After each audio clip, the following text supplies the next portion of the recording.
Whoa, it's the See You Podcast.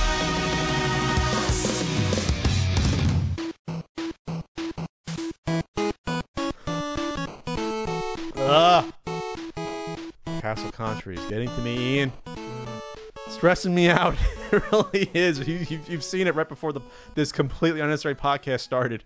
Yes. On Tuesday, September 25th, 2018. I'm having tiling issues. I'm Pat Country. That's Ian Ferguson. I'm right here. I might be ducking in early to take a stress nap, I think. We're talking about lots of things happening. I really am stressed. Yeah, PlayStation, you're a little moist. the PlayStation Classic Edition was announced. NES Switch Online service is up and running. It's up and running. Telltale shutting down. Capcom Beat 'em Up Collection. A Scumbag Sub of the Week. Your Q&A. Ian, what's going on while I have like a semi-stroke? Well, I found out two things while you were having your semi-stroke. I made Twitch affiliate, so I'm happy about that. Okay. And Get those emotes. Uber Eats refunded my money. From when I got my food stolen This the is other important, Ian. While my tile guys rip me off. This is Yeah, important. well, you can calm down for a second. See, I've had food stolen from me twice from these food delivery services. Pat takes a breath. The one time I ordered from Postmates. I ordered 2 pizzas from Surfrider Pizza. Good pizza place, local to us. As soon as the app said that the pizzas had been picked up, the food immediately went from okay to damaged. It said the food had been damaged.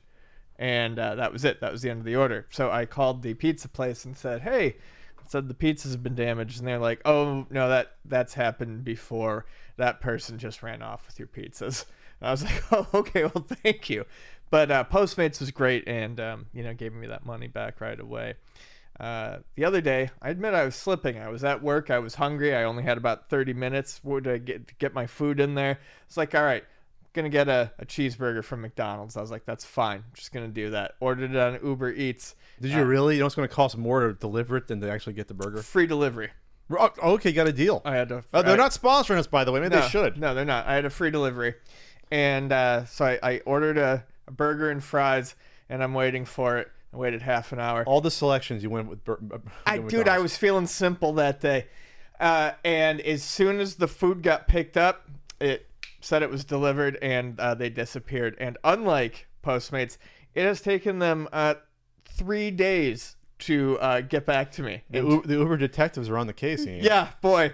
So what happened in your eye is that someone literally picked up the order from McDonald's, they walk and get their Uber Eats, and then they put it in their mouth directly after it said it was delivered. Well, they didn't put it in their mouth immediately, but they just say, oh, the food's delivered, and then it ghosts off. So we're finding a way for free food scammers to get paid for scamming. And I mean, the thing is they obviously can't handle they lose the job almost immediately after. Oh, sure. So, I mean, that's a gambit, is that someone's not going to report their $5 meal that you probably got. It's just like, well, I don't ever want this job ever, so I'm just going to use this as a free meal today. Sign up. But there's like 4 of them. There's Grubhub, there's DoorDash, there's Uber Eats. There's a bunch of these, and Postmates. They all do the same exact thing. So the one day that you just want a free meal, you're like, well, I'm just going to burn this one off the list. And he's telling you how to be a food thief. You just take and not just a food thief, get paid for being a food thief. But I mean, 2 large pizzas from Surfrider, that might be worth it. That's like $40 worth of pizza. That's good pizza. Well, maybe that's then like that's good pizza. That's like 1st degree food theft instead of like 3rd degree food theft. 2 cheeseburgers and a medium fried. That's not worth losing it over. But if I don't have a good paying job, like Luna Video Games, 2 locations, if I don't have a good paying job, maybe that's the outlet I go for while I get through my. You just witnessed a semi panic attack I just had. Literally, I'm getting through it. But that's something, that maybe that's the way you go for it. Maybe this is something you do as a hobby. Every few months you sign up for one of these services, say, I want to get paid scant dollars and get free food until they figure out the scam. But you're right though. If you're gonna do this, wait for the big score. Yeah. Don't waste it on an awful mealworm burger or whatever it is McDonald's is serving you. Don't waste Think it. slime burger. Don't waste it on a fucking cheeseburger No, that McDonald's- comes to you ice cold. McDonald's made it a point that now some of their burgers are fresh. I think that was the point they make now. They finally, the marketing, and Wendy's beat the hell out of them for that. Like, oh, guess what? Wendy's like, guess what? All their burgers have always been fresh and not frozen. Sometimes fresh. Or maybe that's a new line. Anyway, don't sue me, Occasionally McDonald's. hot. McDonald's, I'm dealing with this tile thing going on, and I'm having a panic attack right now. It's good. The tile thing's gonna be fine. It's gonna be fine. It's gonna be fine. Anyway. Okay. So you can, to help with assuage my panic attack, you can go to ultimatesnes.com right now, and you can pre-order a certain Super Nintendo guidebook, which I'm halfway through my writings, but I've also delegated a bunch of them, so I'm halfway through. Otherwise, I was like 25% through or 30% through. You can do the pat math on that, how many I've given up from there. I'm going to be at Retropalooza in Arlington, Texas. Wow! The 29th and 30th. Ian, you know, if you could have went if you wanted to, maybe next year. I don't have the time. Well, you had the time. You could have shifted the time, I guess, but we didn't work it out this year. But Ian will get there. You're missing out on Cheddar's, Ian, with me. But I'll be rooming again with my pal Norman. I do not give any shits about chain restaurants. Scratch, Ian. It's a scratch kitchen. I though. worked at a scratch kitchen. It was Does the not worst. count as a chain if it's scratch because they're. It's still a chain. They're pulled. Carrabba's Italian Grill is a chain restaurant. They're- It's a scratch kitchen. It can blow my goat. They take the tomatoes right from the ground right outside when they make the salad. It's all fresh. They have their own garden out down at Cheddar's. Oh. There's a secret underground Cheddar's garden, and they're killing the cattle Oh, fresh yeah. for your cheddar for your $5 taste. I don't know how they do it. Cheddar's, how do you do it? How do you charge $6 for a delicious burger and $3 for a margarita? I don't know. They walk around in the fucking prep kitchen and hit their employees with wooden dolls. Hey, whatever it takes to get the food freshly to my for a lower cost. Anyway, so I'll be there with Norm. I haven't seen Norm. I mean, I've seen Norm. I saw him a few weeks ago, but I haven't roomed with Norm all year. I'm going through Norm separation anxiety. Oof. Speaking of that, just reviewing that for the Super Nintendo guidebook. I'm out of my fucking mind right now. I'm stressed the hell out. This is gonna be a weird podcast. Focus, Patrick. We're starting with the PlayStation Classic right now. So, Sony came out and announced the PlayStation Classic. This is going to be in the same vein as the NES and Super Nintendo Classic systems. Throbby vein. Same throbby vein, pulsing. Pretty sure I can see 1 or 5 of them in your forehead right now. Oh yes. I'm sweating. I should. It's cool out. It's fine. I'm hot all day, every day. Okay. So Sony's getting in on that fucking action. They're getting in. They're getting in. They're so hard in on that action. $100, Ian, for the PlayStation $100 Classic. goddamn dollars though. 2 controllers. 2 controllers, non-analog. They're not analog controllers. They're just regular. They're waiting. I saw a funny tweet from the guy who used to run the Kierzoali. What was this guy's Kiers? The guy who used to do the PlayStation, the Sony parody account. I'm stressed right now. I can't think of it. But he basically said they're going to wait until Nintendo comes out with the N64 Classic to have the analogs to copy it like they did back 20 years ago. Yes. It was a funny tweet. I'm not doing justice to it. But the same guy who did that false account did it. Go on, Ian. Right. So, it's going to have 2 controllers in the box with no analogs. It's going to be a little tiny baby PlayStation. It's going to be cute. It's going to look like the gray one. It's 45% smaller, or 45% of the size. Whatever it is, it's adorable. It's going to be USB powered. It's not going to have the little power nugget. It doesn't come with the plug. It comes with the cable, not the plug. Yeah, it doesn't come with the charge They nugget. couldn't have 25-cent cost to throw in the little nub. Yeah. No. Nintendo did that. Nintendo branded their own one and did that. Did they? Yeah. Oh, yeah, they did. Yeah. Come on, Sony. What's going on? What's going on, baby? You're right. What's going on? Bonnie and I have been playing the Super Nintendo Classic like crazy lately. It's a good machine. It is. It's quality. Yeah. So it's $100, 20, Anyway. 20 games, Ian. 20. They've only announced 5, right? 5 or 6? Yeah, Jumping Flash, which is yay. Final Fantasy VII, sure. Yay. For people. Yeah. A Tekken? Tekken 3, that's good. That's a good one. If That's you're a going to good do 2 one. or 3, sure. A racing game. Which racing? Ridge Racer Type 4, which is fucking fantastic. Okay. And Wild Arms. And Wild Arms. Okay. And possibly something else. But, I mean, that's all good to start. That's great. That's But why fantastic. don't you tell us all the 20 games. Yeah, That's kind of weird. It is. It's strange. So, my first issue, I guess, is the price point. 100's a tough sell for me. We've jumped with only Think. two consoles from 60 to 80 to 100 pretty damn quickly, haven't we? Yes. So in 2 years, we've jumped up. I don't know that 100 would bother me if we had analog. Now, I know for a lot of people the analog doesn't matter, but and most of these games don't require analog.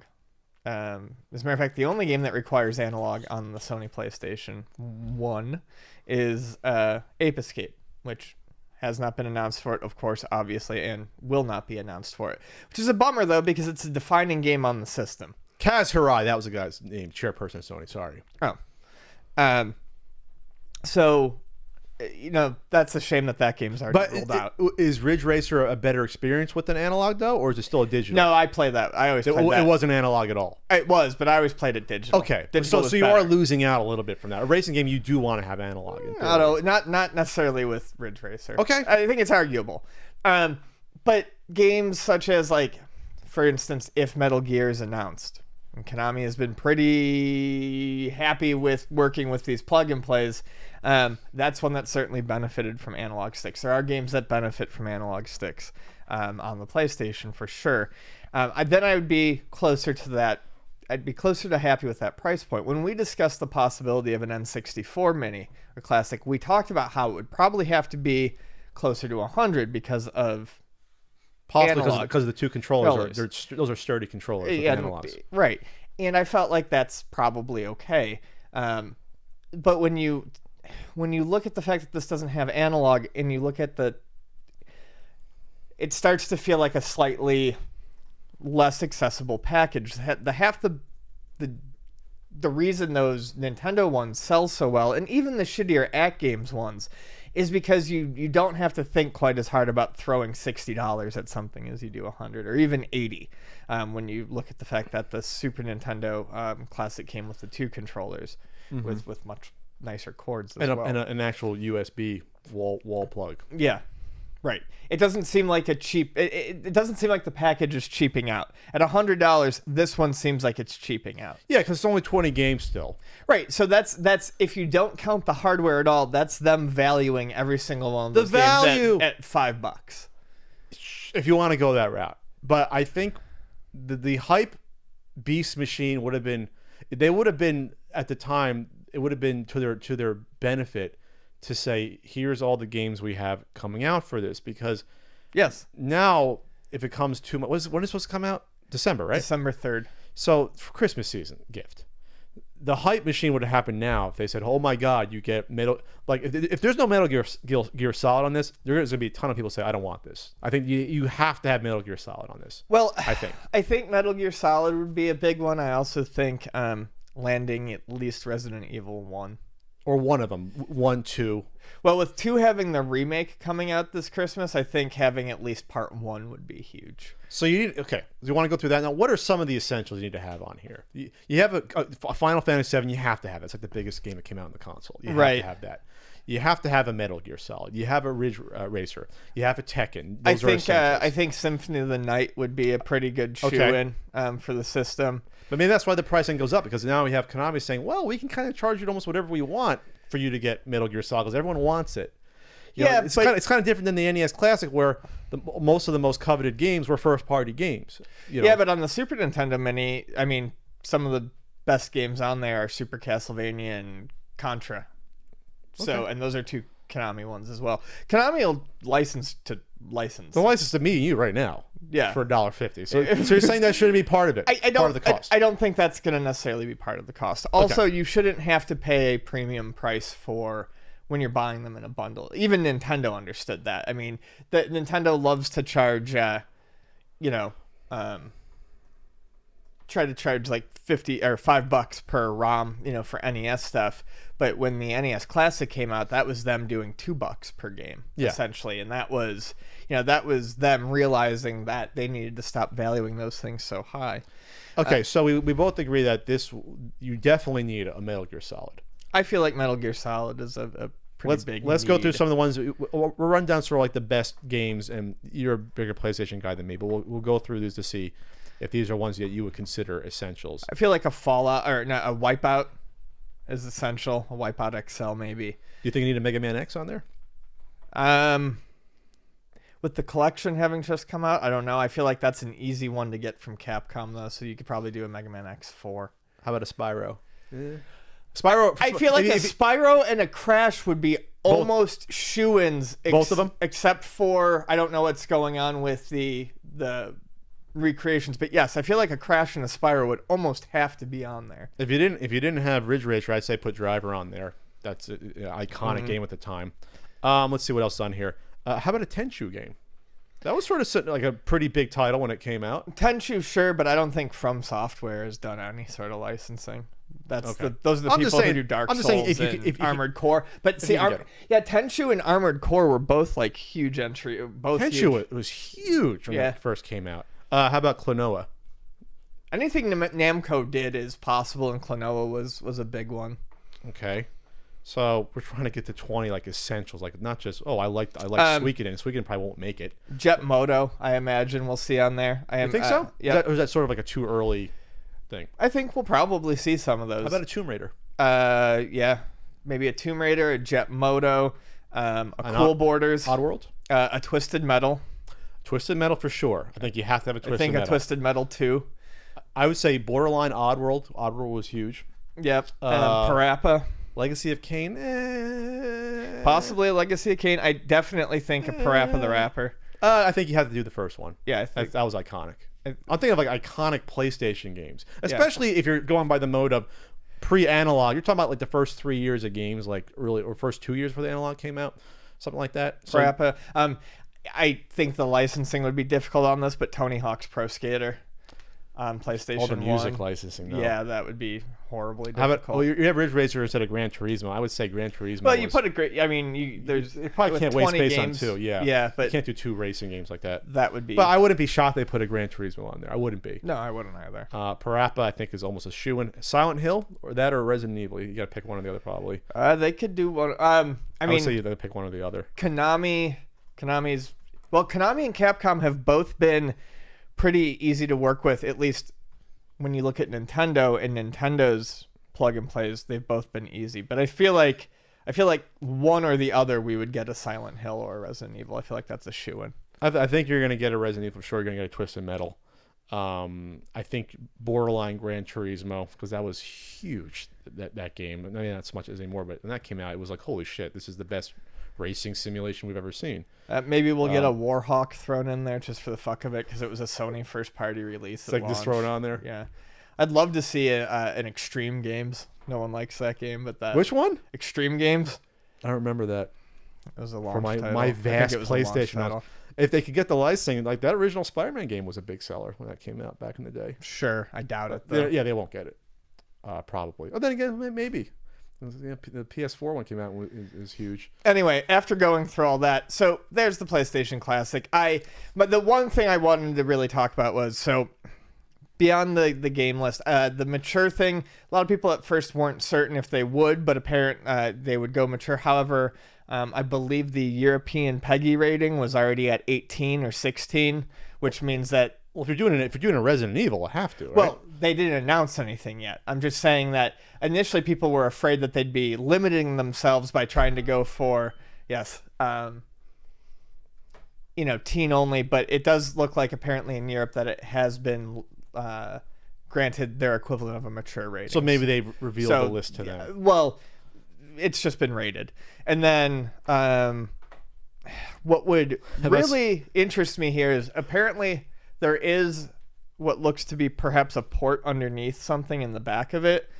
People are wondering if that might be a way to load PlayStation 1 classics that people have already purchased onto it. And if that's the case through the PSN network. How would you connect it, you think? Just a cable. Just a cable? Yeah. That would be huge because there's no good way to play your PlayStation 1 classics on a PS4. You can't do it. So if you have those purchased and they're still part of your PSN network, but you need a Vita or a PS3 to play those. So you're basically using the emulator. If you could, that would be pretty neat. But nothing's been mentioned about that. Because they're not going to put people are like, oh, we can be a PlayStation emulation machine. It's like, well, let's pump the brakes there. These games are not small.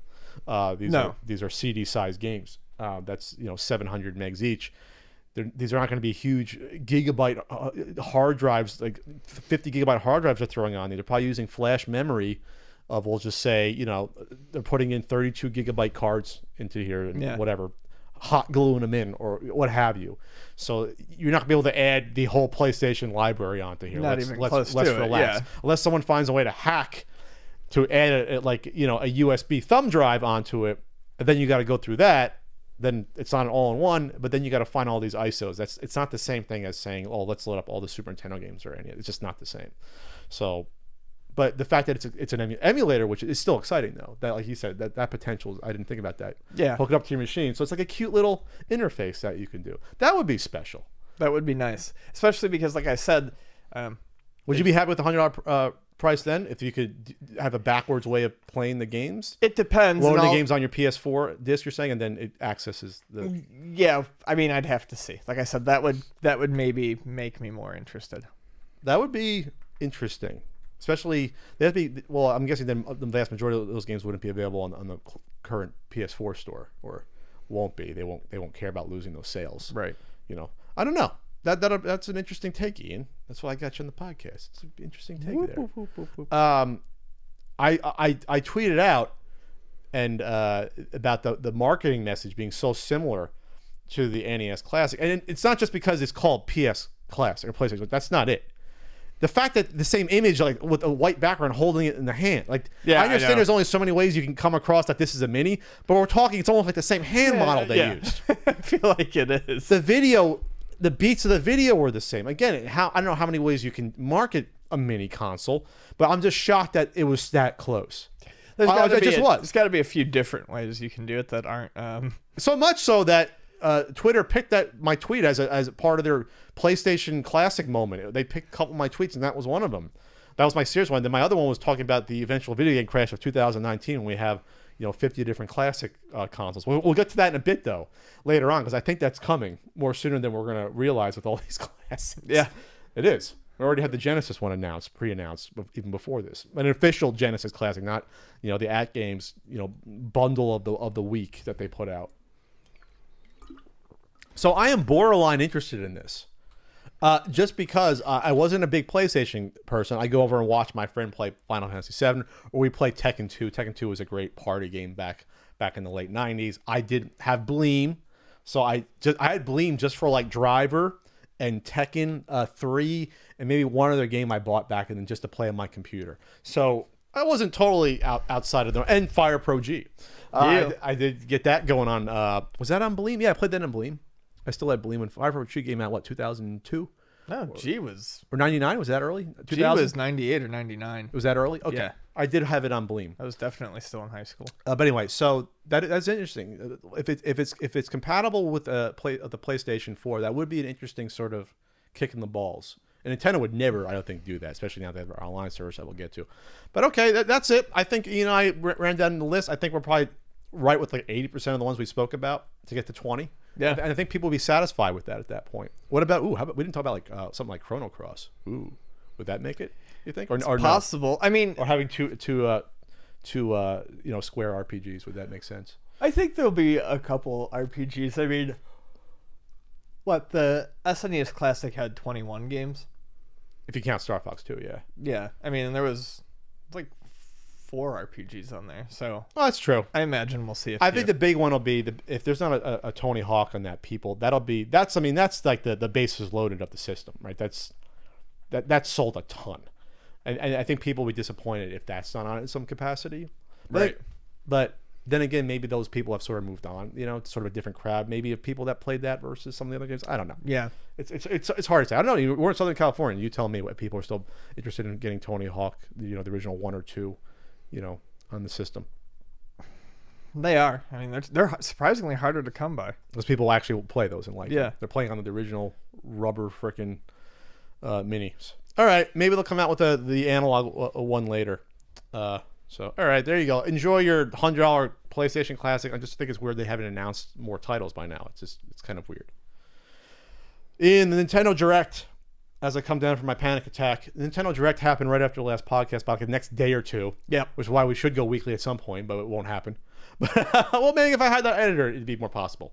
But the Nintendo Direct happened, and yes, we have the new Animal Crossing coming out. Isabelle is coming out in Smash, which She's going to be in Smash. That made me very adorable. happy. Adorable to kill people with. I always Yes. like that.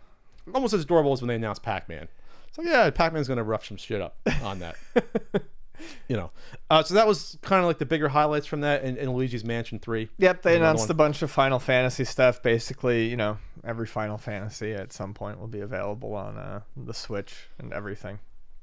But the biggest release that came out, what was it, on the 19th, less than a week ago, was the Switch Online service is launching a year after it was originally planned. It's up and going. Yep, it's here, and it's an online service. It's you pay your money, and now you pay money to do what you were kind of doing beforehand. You pay your $20 a year, and you're online. But you get some frills. There's frills. It's $20. It's $1. It's $1.75 a Pat Math a month, right? It's not expensive. I'm not upset with the price. I do not care. It was. Do people have a right to be upset, being that it's so cheap? Do they still have a right to be upset? People can be upset about whatever the hell they want, but it's kind of silly when your other systems are charging you $60 a year. Is it $60 a year for Yeah. the other two, roughly? And $60 a year for the other two. Microsoft Gold. And Gold. I have to look and see what kind of deals Nintendo is offering, but they said that you get access to deals if you're a member, and you get discounts on games through Xbox and Sony, for being a member of their online network. One of the big features about the Nintendo Online service is the access to the Nintendo game library, which we'll talk about. We'll talk about moment. that. We'll get into that. The other thing that I think is pretty interesting to note Get that a that lot of voice people chat. are What's that? Get the voice chat. Yeah, you get that no one's gonna use. the phone app. I see. Well, I know people who use it, but yeah, I don't know how So you got to hook adopted it'll be. You got to go on the app. Uh-huh. Either have headphones connected to that, or just have the speaker on, right? Yeah, You connect it to your Switch. you don't have to connect. You don't. No. Okay, so it knows. No, that Okay. whole fucking Convoluted thing's gone. that I don't know exactly how. I think you just sign in with your Nintendo ID. Okay. And pick the game. The whole And it'll automatically know what game you're in and put. Okay. I think I have to still look at that. All I know is that the whole crazy setup with the Splatoon 2 thing is gone. Okay. That's done. All right. One thing that's important to note, I think, especially when we start looking at the cost, is family plan, $34.99, up to 8 accounts. It's 8. 8 accounts. Holy shit. And I got to tell you, Vonnie and I did that, and we spread them out amongst family and friends. Not me. And because you've got yours. What? Spread them out among family. It's like being in your 5 in the cell phone, the free people you call. I'm not remember that? I'm not important enough to be in that circle. And $35. Figure it out. 8 people. It's nothing. Ian math. What is that? That's like $4.38, something like that. Free stuff. I might be not that far off from that, actually. Yeah.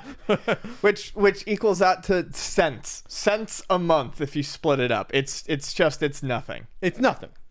So it's very little. It's not like you're not getting any sort of value for it. I mean, because it's just starting off. So when I see people say, "Oh, it's just shit," and who cares? It only doesn't cost that much. Well, no. If this was $100, you have the right to complain more because you're not getting any value. You're getting some value for $20. It may not be as much as you want, but the online game service to me is worth some of that, and this is just the start of it, right? Right. It all depends on how you want to frame it. 12 months, $35 for the family, up to 8 Nintendo account holders. Shit. And if it was just the 20 for the game service and it was, described a different way on a different system by a different company, I don't think anyone would be complaining like this. The cloud save thing, I kind of understand some people's Oh, sure, there's a cloud save. concerns about them deleting it as soon as it goes, you lapse on payment. However, I guess I didn't look at cloud saves as a way of storing stuff when my It's more of a backup, right? Because you when saw it my locally? when my memory ran out, I just simply looked at it as a way to back up saves in case a problem happens. So Sure. if I lapsed a day or two on it, I don't think it would be the biggest deal in the world. Well, I don't think Nintendo's going to be like, all right, you're saying you're not going to roll over. We're going to just dump it entirely. I would think that they wouldn't be like that. Maybe give you like some sort of like 1 or 2 week period. Because when someone runs your credit card, usually when you have a subscription to something, if it doesn't clock through correctly, it's not like they wipe out your service. Like we're on Podbean right now. And if my credit card doesn't go through, it's not like they stop hosting the podcast. They give you like a month or so to work it out. So I'm hoping Nintendo would be reasonable. You think they'd be reasonable and give you a chance, say if your credit card number changed and you're on the automatic, renewal, they're not going to say, oh, fuck you, your Breath of the Wild saves are gone. I wouldn't think they would do that. That'd be terrible business to do that. It wouldn't be worth the time even to do that, You want to go through the 20 NES games they've announced, and they're adding 3 per month. They've already announced, I think, 3 months in advance. Lolo's on there. Oh, nice. Super Dodgeball's on there. I figured that was coming. Now here's the thing though, Super Dodgeball, it's only 2 players on the Beanball, unfortunately, for the US ROM. But I wonder if you can get that Japanese one. If you get the Japanese, you can get the Japanese games. You can do that switcheroo thing with the different accounts on your same Switch. You can get access to the Japanese Famicom games. Mm-hmm. But it stinks now because now I get Japanese news, so I got to figure out how to get rid of my Japanese. Anyway, here's the 20 NES games that launch right now. It's like 90% the NES Classic, or with the Famicom Classic, it's like 100% almost. Balloon Fight, Baseball, Donkey Kong, Double Dragon, Bubble Deathmatch Challenge, Dr. Mario, Excite Bike, Ghosts and Goblins, Gradius, Ice Climber, Ice Hockey. Yes! Mario Brothers, that'll be fun. Pro Wrestling, woo. River City Ransom, yeah. Well, that was the one in Japan. They had that on the Famicom Classic. Soccer, Super Mario Brothers, 1 and 3, not 2. Tecmo Bowl, Tennis, Legend of Zelda, and Yoshi. It's a damn good list to really take advantage of the 2-player simultaneous action. They did their best to swap out. Now, it's interesting that they don't have Double Dragon 2, they have Double Dragon 1, just because you really want Double Dragon 2 to have the 2-player experience. Right. For that. So that's interesting. I'm not sure if that was, maybe they're waiting to come later on that. That to me is sort of an interesting one there that decided to do that. Ice Hockey and Pro Wrestling were the 2, at least Ice Hockey was a glaring omission from the NES Classic. I felt like both of them. But definitely Ice Hockey. I feel like you needed at least one of those. Because Ice Hockey is such a Nintendo-esque game to a T on that console. And it's extremely well done. It's probably the best done sports title they had in those first couple of years that they had, to me. Baseball's fun. You're not going to have a fun 2-player action on that. You know what I mean? But tennis is fun, 2 players. River City Ransom, obviously 2 players is like a must. For that, and that's something that you can come back and continue the game later on, right? And do that with their save states or using the password or what have you. Yoshi, I think Yoshi's okay. Not in love with it. Dr. Mario is a great. That game is awful. Dr. Mario is a great 2-player puzzle game, and remember their Tetris is not 2 players, so. Dr. Mario is fantastic. But Dr. Mario's an incredible 2-player game. So this is a great start, and I think. This is not a sort of like, there's no good games here. It's like, there's some good games here, especially 2 players and 1 player. And then adding 3 a month, I think, is a decent amount to add, as long as the other ones don't go away. But we don't know when they announce when they're going to start adding super games or other consoles. That'll happen at some point. We don't know when, or if there's going to be a different tiered system. Now you'd hope it wouldn't be a different tiered system, but this is them, toe in the water for their Netflix style. Yeah, 3 a month was what I was. Assuming they would add 3 to 5. It's 3 NES for the first 3 months. I don't have that in front of me right now. I'll look it up. But anyway, so you're satisfied with that list though to start? Honestly, there's not a lot on there that I'll go play, but I don't think it's a bad list. I'll play Ice Hockey. I'll play the Pro Wrestling. We're gonna play Ice Hockey. I'll play Mario 1 and 3. And you can alternate with 3, especially like you can work together, so that's fun. Yeah, Bonnie and I played some of that the other night. I'll play Balloon Fight. There was other stuff on there that I'd play too. But yeah, I mean it's that's right. We could do 2-player Balloon Fight. It's not perfect or the most exciting to me, but I don't think it's a bad list of games to start with. No, it's not terrible. You just wish that they had maybe more to start. Like maybe they had all the NES classics plus like 10 more nice ones. If they had the NES Classics list plus the few that are on there that weren't on the Classic, like the ice hockey and the pro wrestling, I think that probably would have been the way to go. Yeah, like if they Because kept, I have a feeling over the next 3-4 months, what I'm not so excited about is we're probably just going to fill out a lot of that list. sure. I mean, here's what's coming up. So there's only to their credit, only one per month is a first party title. So maybe that's why they're slowly going into it. So this is kind of exciting. A little out of their comfort zone a little bit. The first month, NES Open Golf, which is like an awesome game. Yeah. They should just do regular golf too, just for the hell of it. Just get it on there. Solomon's Key to me was a shocker to see that. It's a good game. But a shocker. That's like a deeper cut for the NES. A deeper cut. It's a very difficult game. Super Dodgeball is an excellent game, one of my favorites. October, you get Metroid back on there. Oh. You get Mighty Bomb Jack, so they have a Tecmo deal going, and you get Twin B, or better known as Stinger. That's, well, no, Twin Bee and Stinger are totally different. It wasn't. Which one was Twin B? Was it before Stinger? Twin Bee is beforehand, so that means we'd actually be getting an import because Twin Bee wasn't released here. That's pretty cool. What was the Twin B one called in Japan? Twin Bee. It was, but you're saying that's not the one. That's not going to be the Stinger. Stinger is a sequel to Twin Bee. Okay. All right. Then it's just a different game, and I'm surprised that it's not going to be Stinger. Well, I'm surprised. Okay. Then show it to me. it just says Twin B. So Oh, okay, then yeah, it's gonna be actual Twin Bee. That's okay. cool.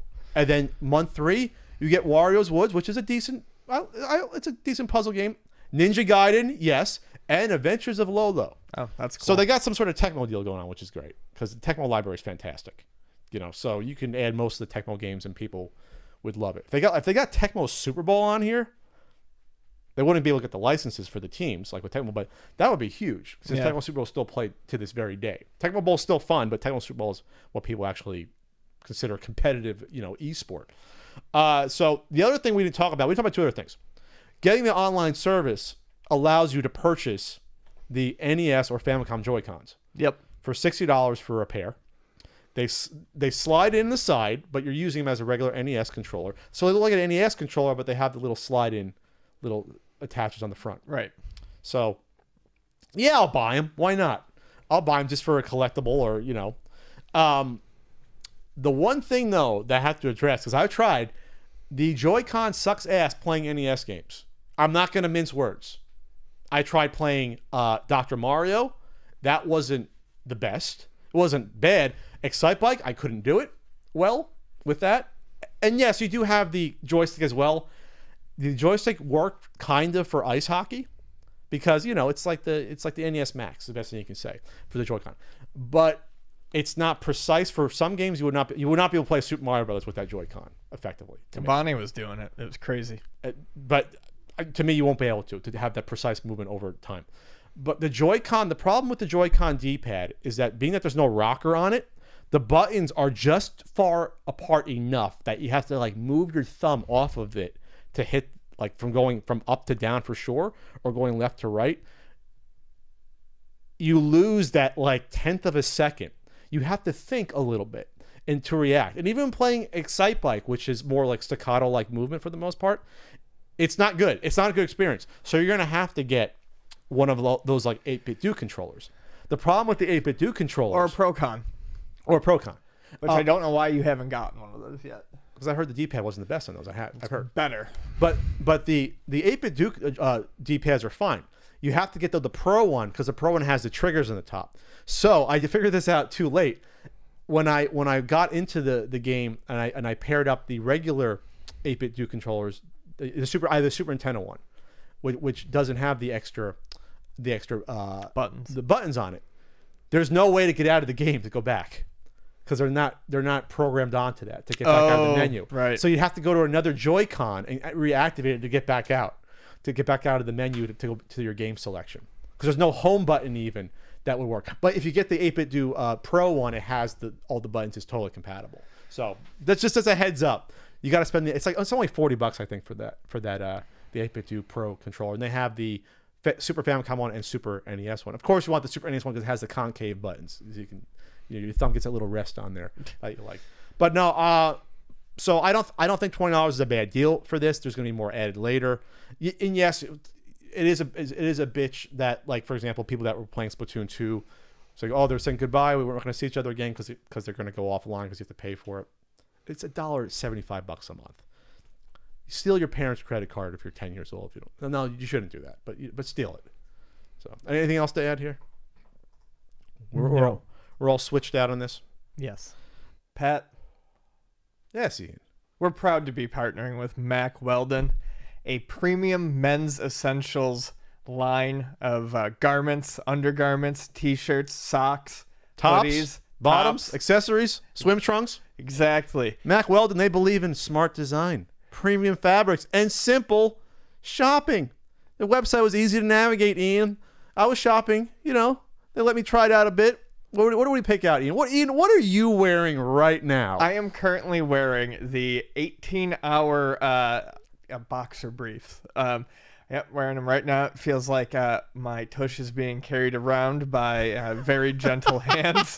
The fabric. Stay put design, Ian. Yes. Prevents riding up. It's cotton, modal, or it's not modal, and 5% spandex. So it's good for on-the-go active lifestyle, like Ian is prone to doing in his life. Yes, I am all kept together. They also have a line of silver underwear and shirts that are naturally antimicrobial, which means they eliminate odor. If you have an odorous, stench, Mack Weldon's helping with that. They will take care of you. They'll take care of that for you. It's very comfortable. I actually went to yoga yesterday, and I wore their Air Knit X trunks. I decided to go a little bit less than the boxer brief. I went to trunks, a little bit less. And it's light, breathable material, and it almost felt like nothing at all. Not trying to be profane. It felt very good. It actually did, working out. So like whisk away all the yoga stuff. All the energy from yoga. I felt free. I'm just trying to say I felt free. Well, and the folks at Mack Weldon want you to be comfortable, so if you don't like the first pair that you get, they will refund you, and you get to keep it. So there's very little risk involved. Oh, very nice. And they also have a special offer for you all right now. 20% off your first order. Visit Mack Weldon. That's MackWeldon.com. MackWeldon.com. Enter code CU Podcast at checkout, and you'll save 20% off that first order. So you can shop and get your 18-hour jersey material for your undergarments, your trunks, boxer briefs, or t-shirts, socks, comfortable socks, whatever you prefer there. Again, 20% off your first order at MackWeldon.com by entering code CU Podcast. Ian, this was unfortunate news that hit out of nowhere just about Telltale shutting down.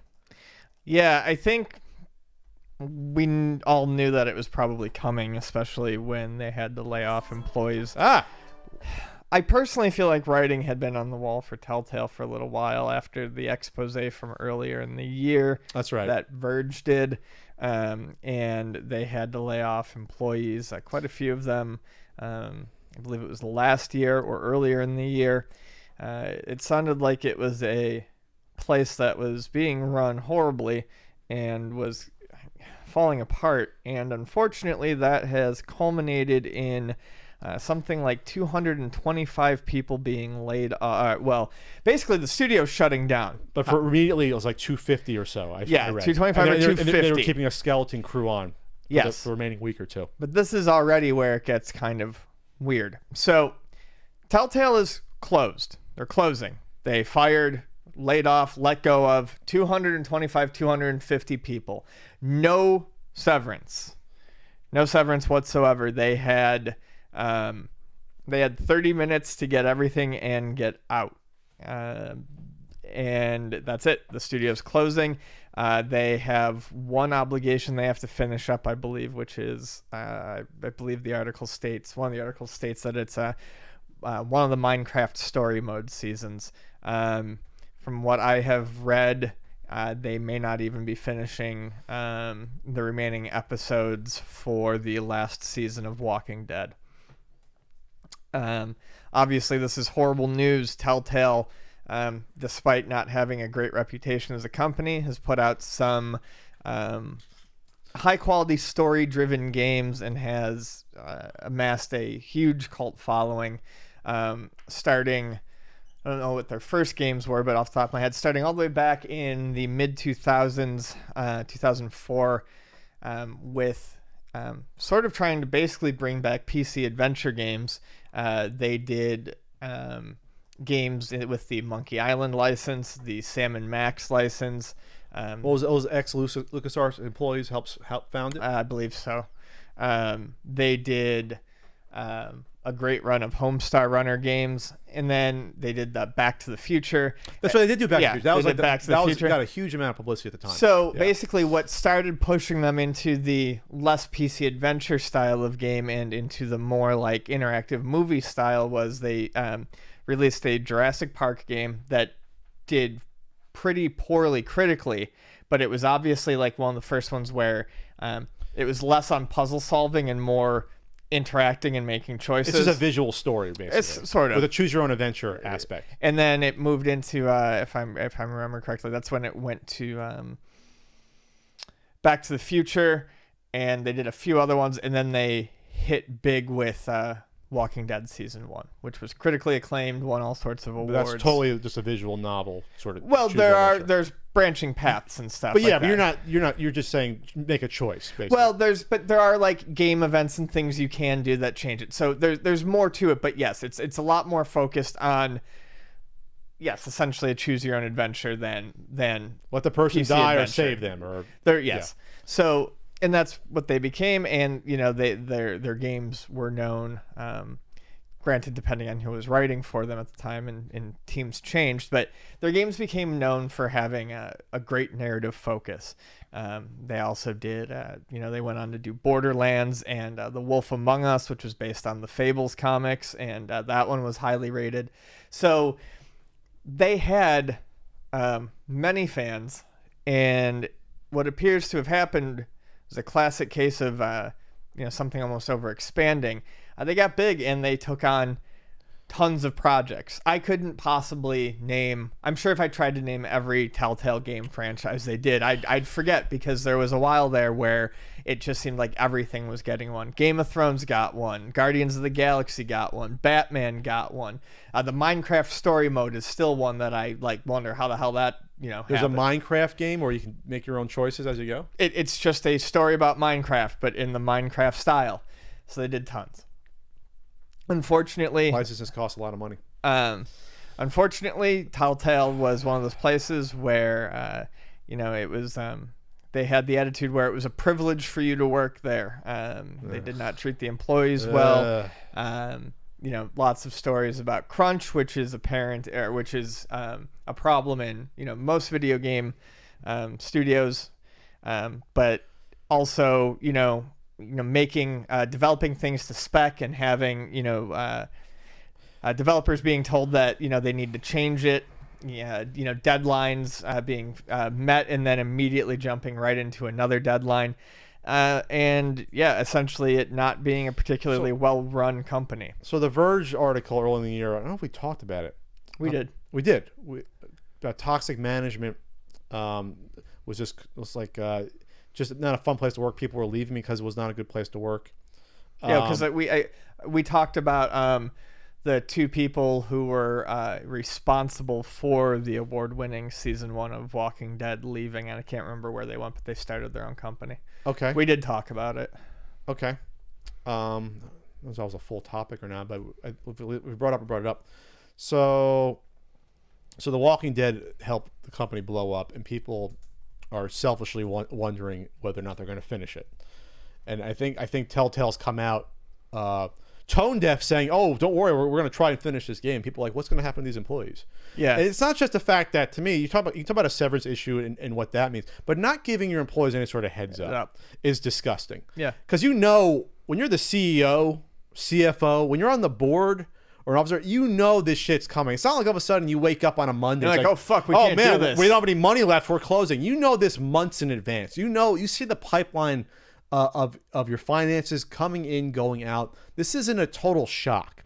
So the fact that I had to read a story that someone was recently hired and moved across the country a week before it happened, that is fucking disgusting. It's gross. And that's not on HR, because HR just gets the orders to hire people. They don't know what's going on with the finance behind the scenes. That's the CFO and the people in finance not communicating, saying, hey, whoa, maybe we shouldn't hire someone, have them make a life-altering decision to pick up their fucking life and move across the country to close down.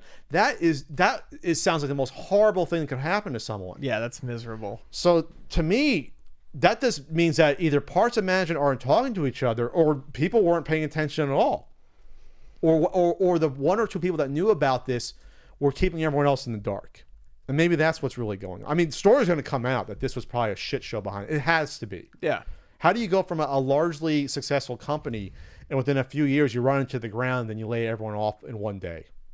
That not just downsizing, we're just done.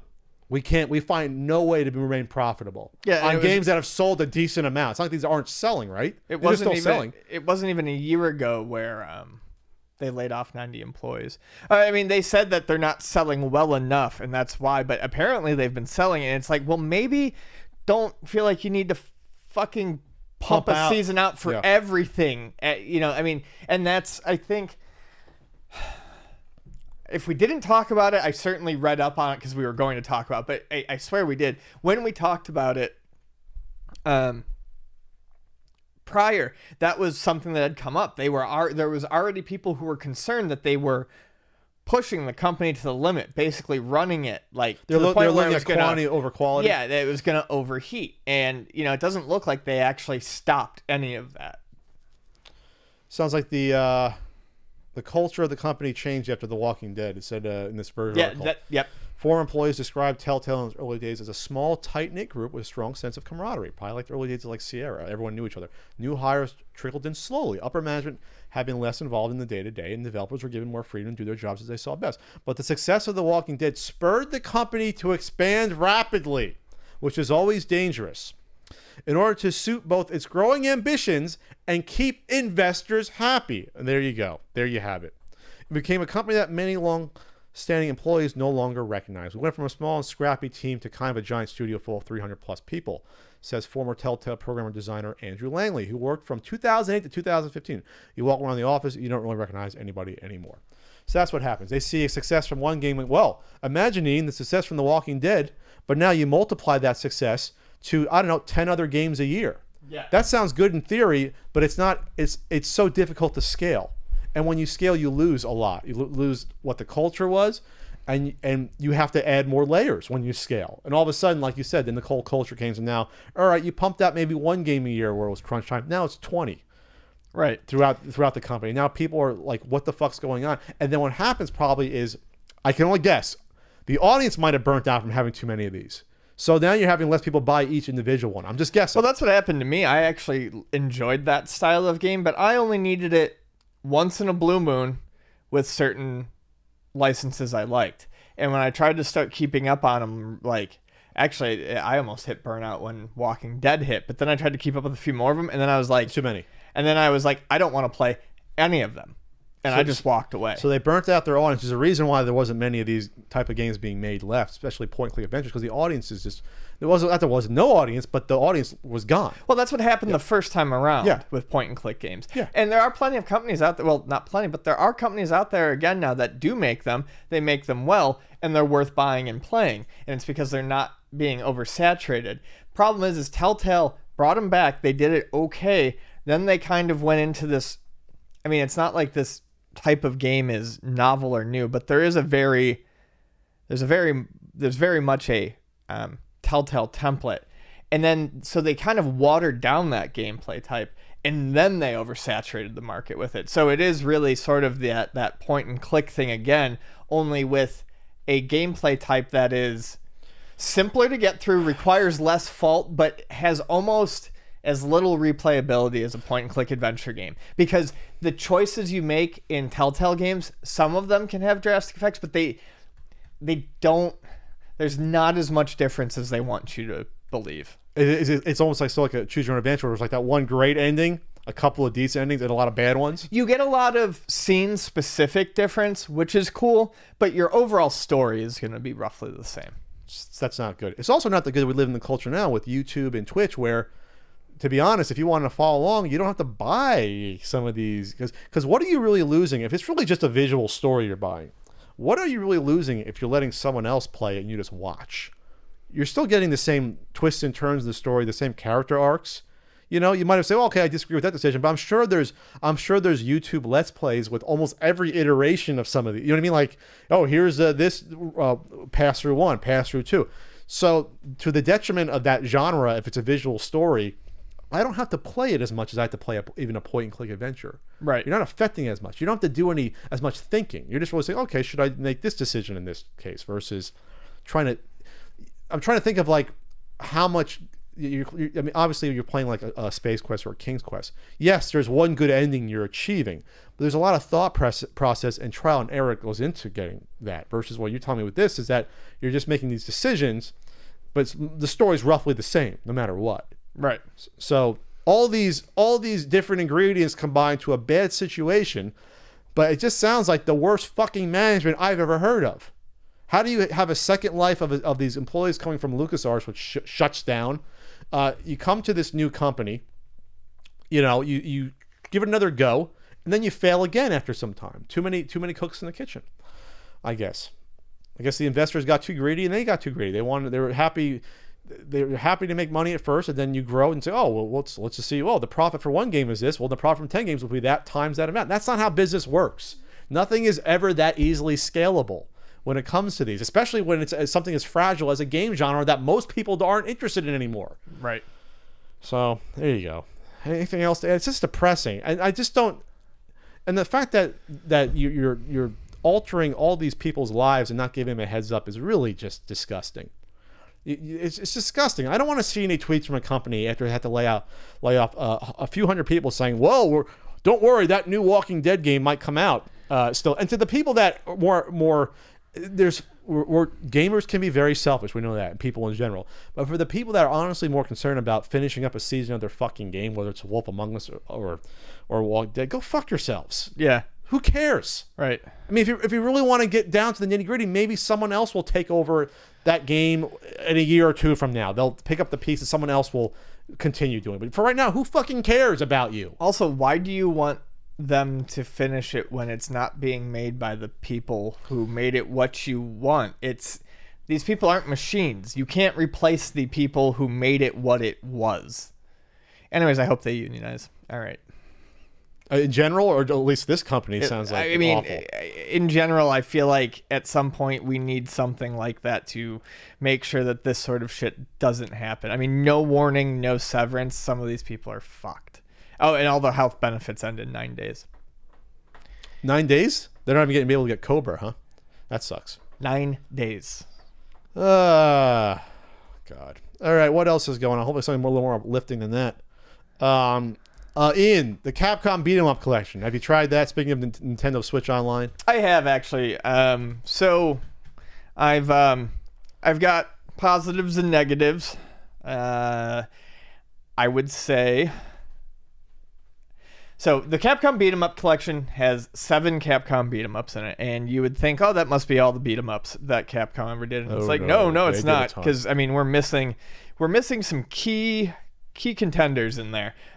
One, I'll get it out of the way. There is no Alien vs Predator in there. Boo! Licensing. I mean, it sucks, but licensing. As much as I would love that in there, I'm not going to shit on it too badly. Because I realize how tough that is. And I've just come to the conclusion I'm never going to get a version of that game to play at home. Ever! Never. It's never going to happen. I was lucky that we had it in the arcade machine at Luna for 2 years, and I got to play it then. But yes, so it's a essentially arcade perfect port of 7 beat 'em ups. It's King of Dragons, Final Fight, Captain Commando, Knights of the Round, which is great. Armored Warriors, and Battle Circuit, and I'm forgetting one. I don't think I played Battle Circuit, or even those that looks like Armored Warriors. I might have played. Armored Warriors and Battle Circuit have never had home releases. This is the first time they've ever been brought home. What the hell is Battle Circuit? Battle Circuit is one apparently no one's really played. It came out in 1997 when everyone had forgotten about beat 'em ups in arcades. when arcades were starting to die out. Yeah. I had never played it until I got this collection. So I haven't played everything that is on the collection. I have, since I got it, I have played everything on the collection at this point except for Metal Metal Warriors. Which is like a bunch of mechs, right? Is that what it's called? It's like a mech fighting game. You should like that, right? Yeah, that's a beat 'em up. But I have not played that one. I did play What's a Battle beat 'em up? Circuit, and Battle Circuit's a lot of fun. So it allows you to do 2 players. Obviously, it has. I think it allow you to do 4 players on the ones that allow it. Which ones are 4 players? Captain Commando?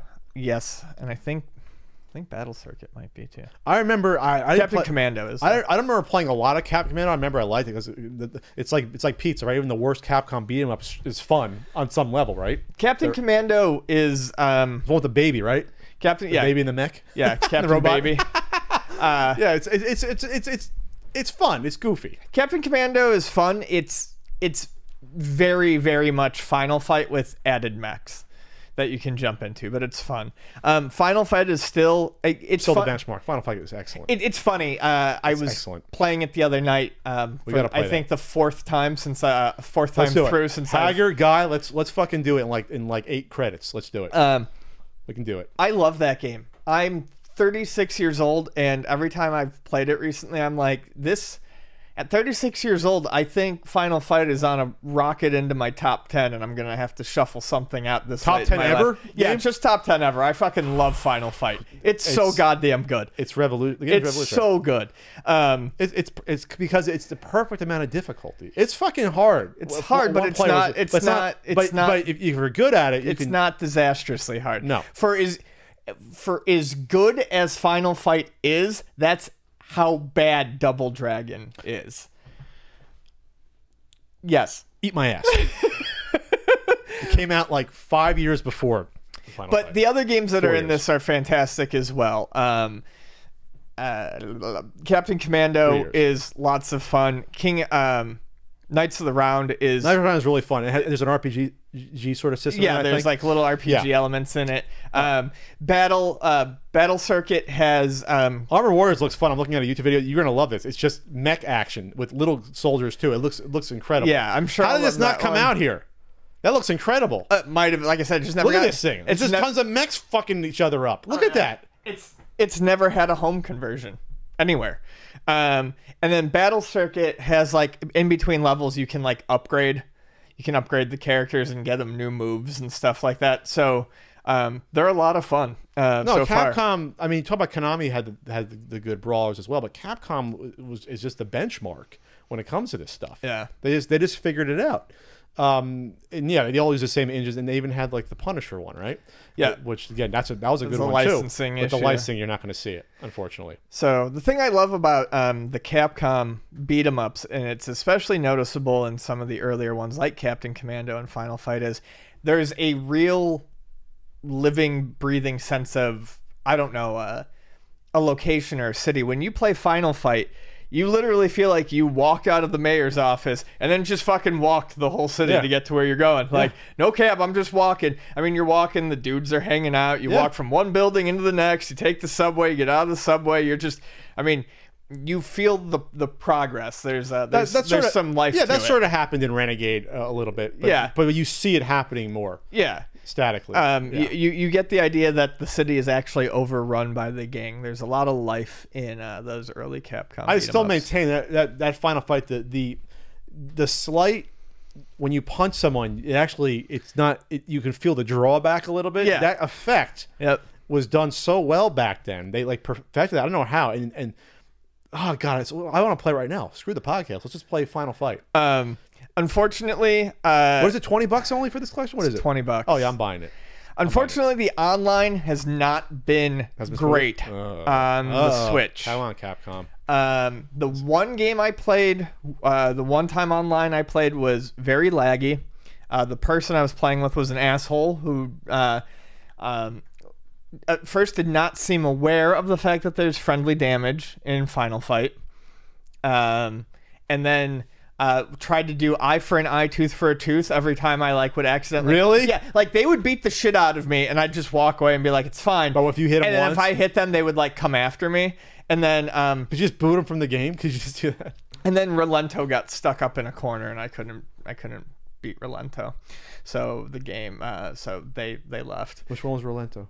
Rolento from Street Fighter, grenade guy. The grenade guy? He got stuck. Yeah, it was a bug? He got stuck in the corner. Then the second time I was playing online, it was actually smoother, and I found a guy, and he was great. We weren't talking, but holy shit, we were on point. We were doing well. We were watching our life bars. We were passing off the meats Turkeys back and forth to each other. Candy, when we would accidentally hit each other, we would just... Okay. We're fine. We were taking left sides, right sides. We were taking above. We were taking low. Point. Oh, we were so fucking good. And then it disconnected like a screen or two before we got to the end. Did you add him? I didn't. Oh my god, it's like but it was Strangers so in the good. Night. I was like, we are fucking, we are point. saving the city. Was it Cody guy? He was Cody. I was Hagar. Hagar to me is sort of. I like switching off. They also think about Final Fight, not to give it a total BJ, but they really perfected the balance. The game is so good. The balance the balance between the three characters is really fine tuned. There really is advantage, disadvantage to each side are just about equal when you play it. Yeah, it really is. Oh, the game is. But great. I'm a guy. I'm a guy. I'm a double guy. So the collection is great. Take the online is not great, at least on the Switch. I am probably going to try getting this on the PlayStation as well, simply for streaming. I like these games enough; it's worth it to have them on the go. $2.30 a game. Yeah, that's what you're paying. I don't know about the online for the PS4. I'm actually looking in to see what people say about that now. But for local play, at least, for 7 good beat-em-ups, 2 that have never had a home port, one of which I can say is fun, Battle Circuit. I still have to play the metal one. Knights of the Round is great. Yep. That's more of a slasher than beat-em-up, whatever you want to call it, beat-em-up. They're all good. Yeah. They're all good. You do it. Do it. They're do good. it now.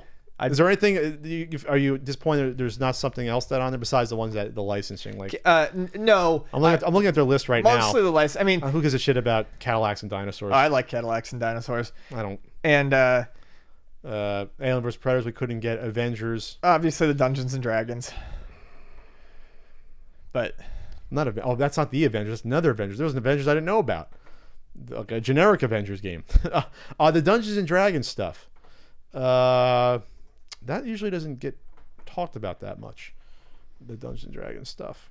They're good, but I mean, you got most of the ones you want. I'm trying to look. You're really only missing really the Punisher and Alien vs Predator, and maybe Cadillacs and dinosaurs. That's really the only ones you're really missing here, that people would probably care about. So and Final Fight 2 and 3 on the Super.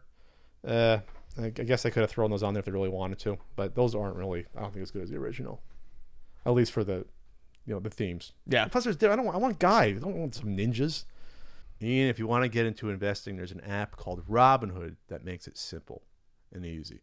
Robinhood, it's an investing app that lets you buy and sell stocks, options, and cryptos, all commission free. They strive to make financial services work for everyone, not just the wealthy. It's a non-intimidating way for stock market newcomers to invest for the first time with true confidence. It's simple and intuitive. I looked at it. You got your stock price right there. You got the 1 day, a week ago, a month ago where the stock was at. You have the recommendations from analysts, what percentage buy, hold, and sell. It's all there. One click of the button, you can buy and sell. It's right there. So again, there's no cost and no commission fees. Other brokerages charge up to $10 for every trade. Robinhood does not charge anything on stock trades. You keep all of your profits. Easy to use. Like I said, like going through this, it's simple. Sometimes you go on some of these larger sites. There's just so much information thrown at you. You don't know where to start and begin. So check out the Robinhood app.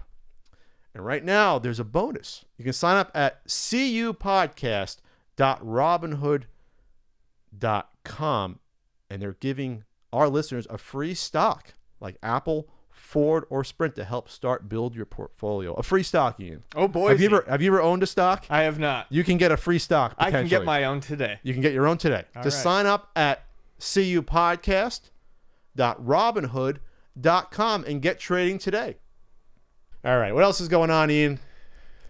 Apparently, Ian, Fortnite is causing divorces. Oh, #1 Fortnite podcast. See you.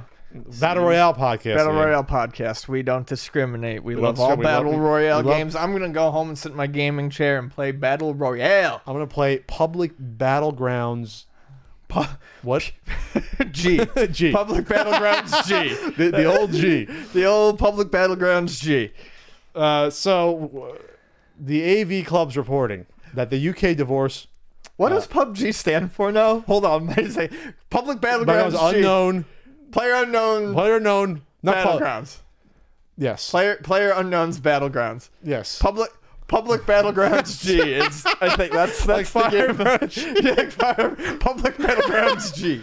All right. So this is really going back to the AV Club. Yeah. Fortnite has been cited in more than 200 divorce proceedings in the UK. That's just in the UK, just for this year. That's the article says that's 5%. 5% of all divorce proceedings in the UK. How small is the UK? There's only a couple thousand. There's only 10,000 divorces. I think it said 200 this year or something like that. That's 5%. Okay. 5%, but it's only been mentioned. It's not cited as the main reason, but still. Okay, but all right. So we know that Fortnite is the most popular video game on the planet right now. It's my dinner of choice. I'm guessing what's happening is that this is now taking over people that are obsessed with, have an obsession. So 10 years ago, It would have been World of Warcraft. World of Warcraft.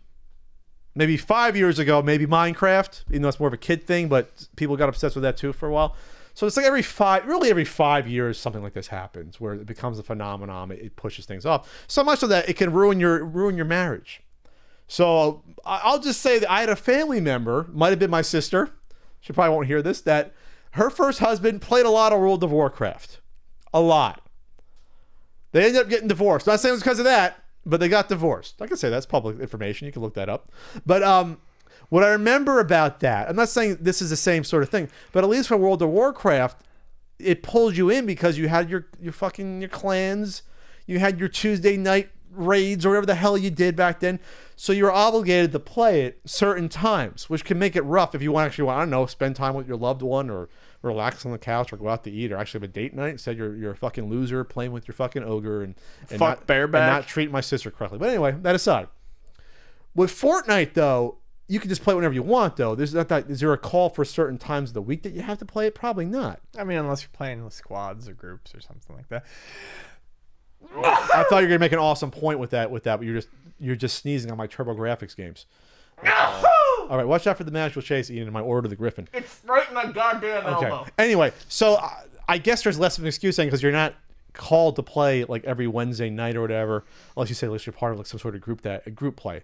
But just let's relax on the video gaming a bit when you're married. Let's just I'm not saying you gotta not play at all, but if it comes up in divorce, it must be something. Yeah. Right? Yeah. Let's just take a step back here. Go walk on the park a bit. Go to the beach. There's beaches in the UK as well. It's easier to get to the beach in the UK than there is in the US because it's a smaller country. Hold hands. Get a frosty ice cream. Get a frosty ice cream? What's a frosty ice? Get a frosty. Get a Wendy's frosty. A frosty ice cream. A cold ice cream. Get a Slurpee together. That doesn't sound too good. Well, you could fine. Get a Slurpee together. Whatever. It's your private life. Get Slurpee together. Just get gooey as fuck together. And this is per a press release from an online divorce service, Divorce Online, who have a vested interest in making divorce seem sexy and cool in a way. This is according to the article on AV Club. They presumably have, this is editorializing, they presumably have a vested interest in making divorce seem sexy and cool in a way that only you walked in front of a screen and a 10-year-old in Wyoming shot me dead, so now I'm taking the house truly can. Well, you know what, AV Club? I come back to you every now and then and give you another chance until I see writing like that. It's an impressive number, 5% still. Yeah. 5%, and there might be ones that are not 5%. Is that how you know that the game should be unpopularized for a bit when it's causing divorces? You think in the 90s there was a lot of games causing divorces, like playing too much Sierra point and click games, or too much Star Fox was causing, or too much GoldenEye? GoldenEye would have caused too much. Sex causes a lot of divorce. Are we outlawing sex? Telling sex. I'm not telling people we would. I'm not saying to outlaw games. I'm just saying maybe the game got too big for its britches. Yeah, I mean, sex causes too much divorce. Well, usually yes, when it's not sex with the person you're married to. Exactly. It causes sex got too big for its britches. Sex got too big for its britches, literally.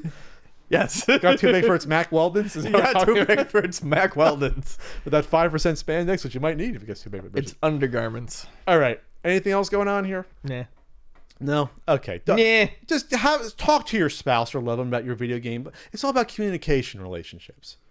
You know, and you can negotiate this sometimes. Maybe, you know, if I can play Fortnite tonight, I'll go see that movie I don't want to see, or, you know, go to that. I'll try that vegan restaurant. That vegan cheese is not cheese, by the way. As much as someone gets to try it, it's not cheese. No, you can't trick me. But some of the meats taste a little close to vegan meats, but cashew cheese is good. The cheeses are terrible. The cheese can't be cheese if it goes from melted to solid in about a minute after it's on your nice. No, just don't call it cheese. Just call it cheese. I'm just saying, call it whatever you want to call it. But cashew cheese, whatever the fuck that is good. I haven't had that. It's tasty. Cashew cheese? It's nut cheese? It's nut cheese. It's just cashews mashed together. It's a nuts. Yeah, nut I make cheese. really good baked tofu though. That's good for sandwiches. Okay. I'll make you some someday. Ian, we have a scumbag. Seller of the week. It took us a while to decipher what exactly was going on with the scumbags for the week. It's just so slimy. It's PieRetroGaming.com. And the reason I found out about it is I got into my Twitter mentions with someone saying, hey, Pat, check out the scumbags for the week. They replied... Did they slide into your DMs wearing those Mac Weldons? No, they did not slide into those Mac Weldons. We're proud to be partnered with Mac Weldon. Save 20% with code CU Podcast after your first order at MacWeldon.com. Wear some precious metals around your junk. Don't get us in trouble with our new partner, Ian. But Pie Retro Gaming said that, like, oh, we have a team of lawyers and we're above the board in this. They gave us a report. I think they said a bi-weekly report on how legal Pie Retro Gaming is. So, Ian, I love above the board. I love needing a bi-weekly report on how legal what I'm doing is. Because there's no question at all that you need a legal team to tell you that what you're doing is totally above the board, which I like instead of legal. So, Ian, what is Pie Retro Gaming selling you here? They are selling a device. A Retro Pie. A Retro Pie. They're selling you an Android device with no games on it. No games. However, it has an app on it. An app that apparently gives you a bogus license to then put games... The games that you pre-purchased... onto the system. So they're getting around. They're not shipping you the games directly on the console. I guess that's how they're trying to say this is totally legal. But it's above ground. It's on the up and up. Above board. They have been rated legal by their lawyers. I think they're based in the UK. I don't think the copyright laws are that much different in the UK versus here. Okay, so what are they selling you? They're selling you packages, but in most, like the Supreme console. The Elite console. Wrap your package in a set of Mac Weldons today. Don't get us into trouble, Ian. The Extreme console, the Epic console, the Classic console, the Arcade console, the keyboard computer console, and the Ultimate console. There's 8 different offerings, but it's all the same Android RetroPie device. Yes. You get the controller. So what you're buying are different offerings that vary between, let's see. What does the Classic cost? The Ultimate, excuse me, I'm getting confused here about all the different ones. There's too many different ones.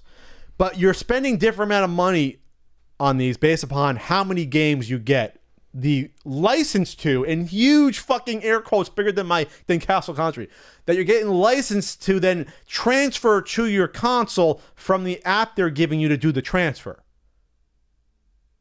That's what's going on here. Mm-hmm. If I'm wrong, Pie Retro Gaming, let me know. Have one of your lawyers you consult twice a week tell me how I'm wrong there.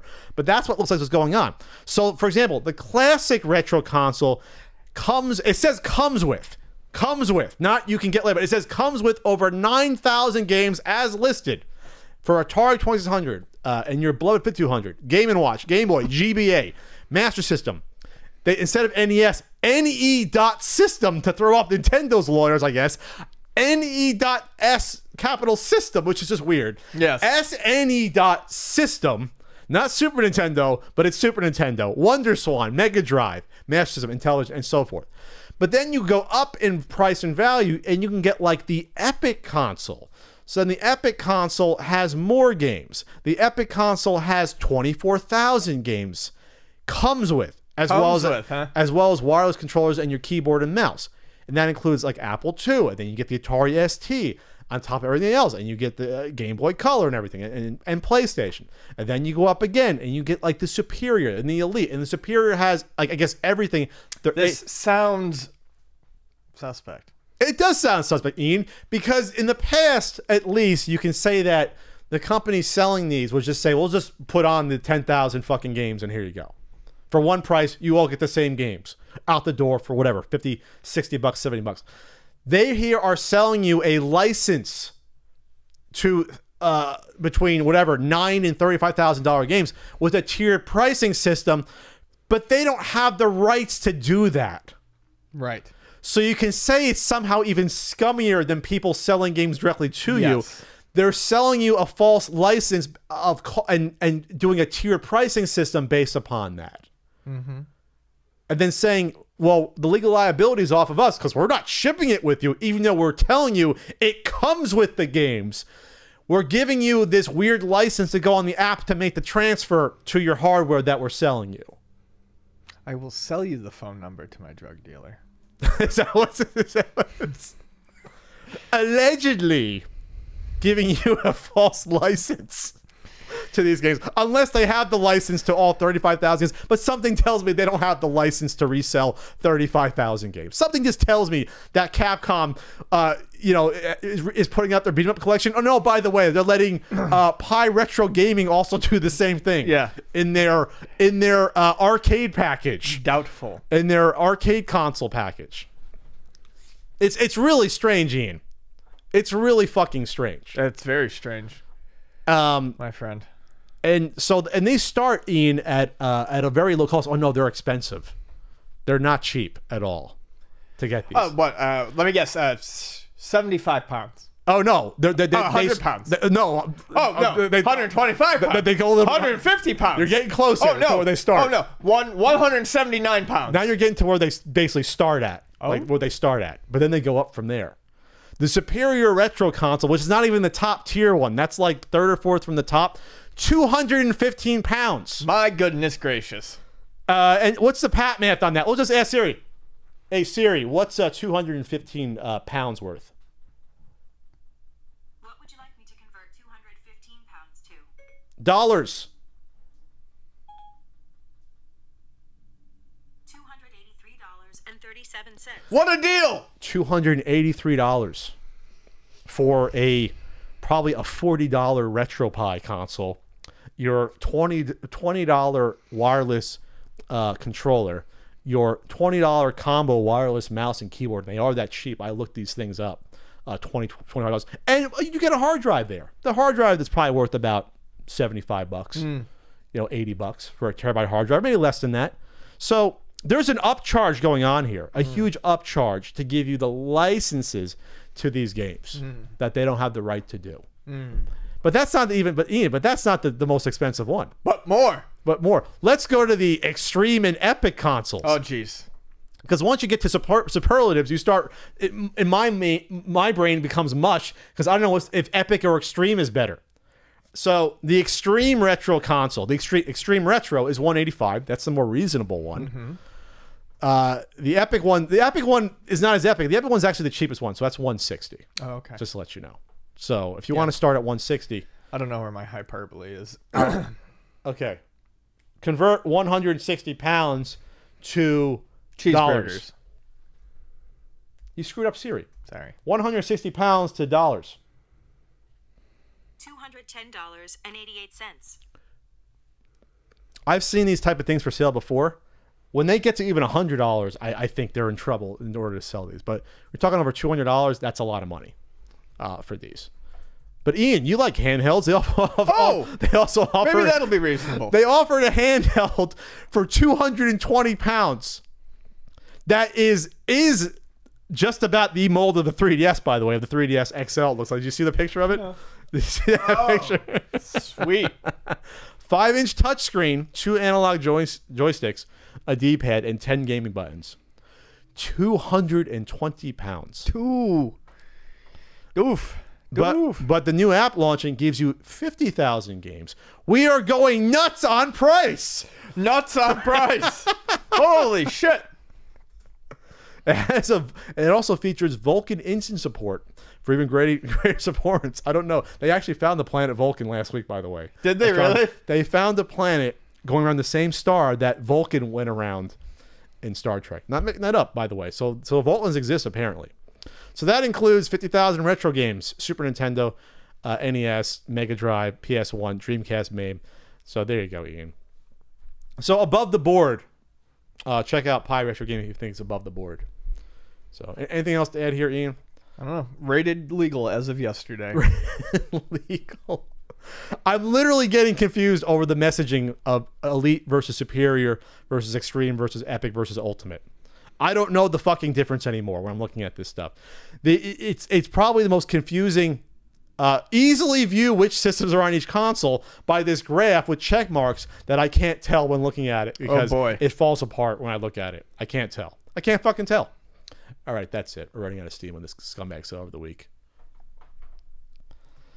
All right, Ian. What else is what else is going on here? We got a Patreon poll. Okay. You go to patreon.com/CU podcast. Listen to Ian. Listen to him. Read his writings once a week that are pretty good. I'm not editing them as heavily as I used to. Probably because I'm not checking them as much as I used to, but I'm not. Great. But here's the Patreon poll question. Okay. We do this every podcast. So in last place, what can we do to help game preservation efforts going forward? Only 22% of you asked that. If you could do a one-room mini arcade, what handful of games and pinball machines would go in it? 25% of you wanted that. Running away. Oh, a -1. Running away at 54% of the vote. What annoys you about some game collectors? That blows it wide open. I'm just going to let Pat air his grievances for a moment here. What annoys me about some game collectors? Before everyone turns on me. Some game collectors think that their value as a person is tied to their game collection. That their self-esteem is tied to this race to get more and more games. And yes, before you say, Pat, fuck you, you have tons of games. I collected most of these when people looked down upon me for having all these games because there wasn't a huge interest when I was doing it. When I was trolling the Funko Lands closing in like 2000, 2001, 2002, I didn't know many people that were into it. I knew maybe one or two people personally that were into game collecting. It was like finding a conjoined twin in the wild. It was like, how many people are doing this? Now everyone is. So before, I gotta get a disclaimer out of the way. But my self-worth, I try not to tie to how many games I have. And I try not to do that with others, saying, oh, you have less games than me? Well, fuck you. There are some game collectors that do gatekeep like that. Be like, well, you're not a real game collector. You don't have Little Samson. You're not a game collector. You only have 25 NES games. You don't have the 700 that I do.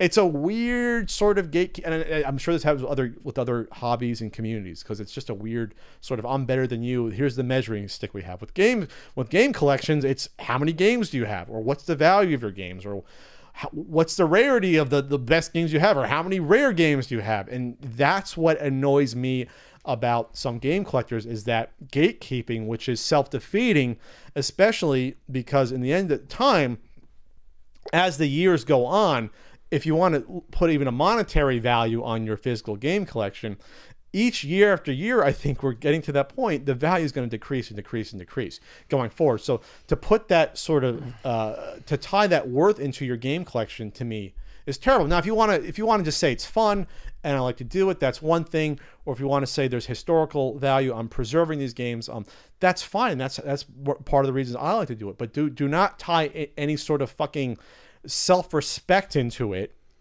or to demean others' stature because you think you're better than them because of the amount of games you have or you have that weird fucking kitschy turbo graphics collection that someone else doesn't have. That's what annoys me about some game collectors, Ian. Okay. Well, for me, I guess this is more related to perhaps just game players in general, or what I see sometimes at the store, and I've been seeing it lately. So I guess you could say it's maybe collectors too, because it does seem to come more from collector types, and it is sort of gatekeeping. But it's this. I'll be back in a second. Sure. I think it's this odd tendency to sort of push people away from a hobby. Push. Sometimes I think it's because these people just want to talk to someone else about games a little bit more.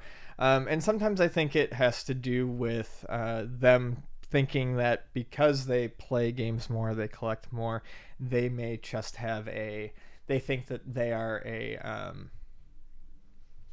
more of an authority on gaming or certain topics. But two stories that have come up recently in the store that I think would be good examples of what drives me nuts. One, when a game collector or a gamer is wrong about something and they refuse to acknowledge it. Oh my god, I hate that. Especially when it's with a child or a woman, they usually always seem to get real like. Give me an example. I'm getting there. There was one earlier this week with Game Boy Advance games. Dude and his girlfriend were in, and they were looking at Game Boy Advance games, and she goes, "Oh, Mega Man and Bass, I really like that one." And he goes, "Oh, it's Bass." And she's like, "Oh, I always thought it was Bass." And he's like, "No, it's Bass." Oh and my God. it was like in that tone. And, like, no, Bass. it's bass, like And the I fish. was like, no, it's Bass. And he looks up at me and he just looks down and he goes, and he looks over at her and it's like, "It's Mega Man and Bass. I know, I've played it before." And I go, "It's bass, rock, roll, treble, bass." Now beat." this is becoming really. I'm getting uncomfortable listening to this story.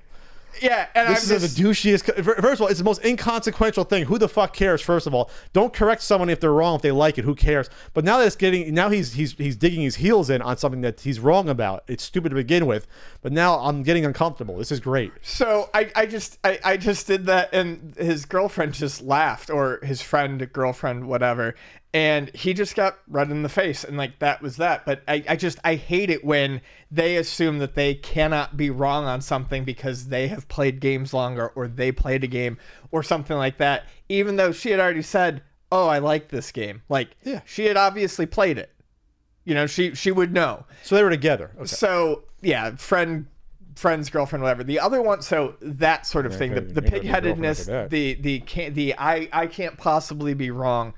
And then the other one is It's all about that bass. you don't like the right games attitude. That drives me nuts. Especially and this guy Is that more collector or player though? Game players.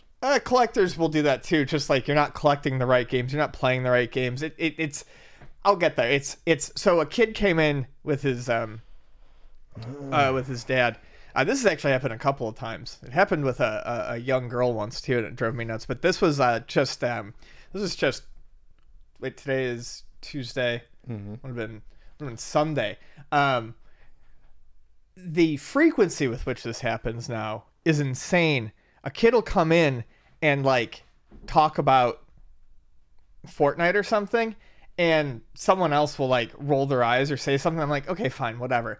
But the other day, a kid was talking about playing Fortnite and was in there, and the dude turned around and was like, "You should be playing something better."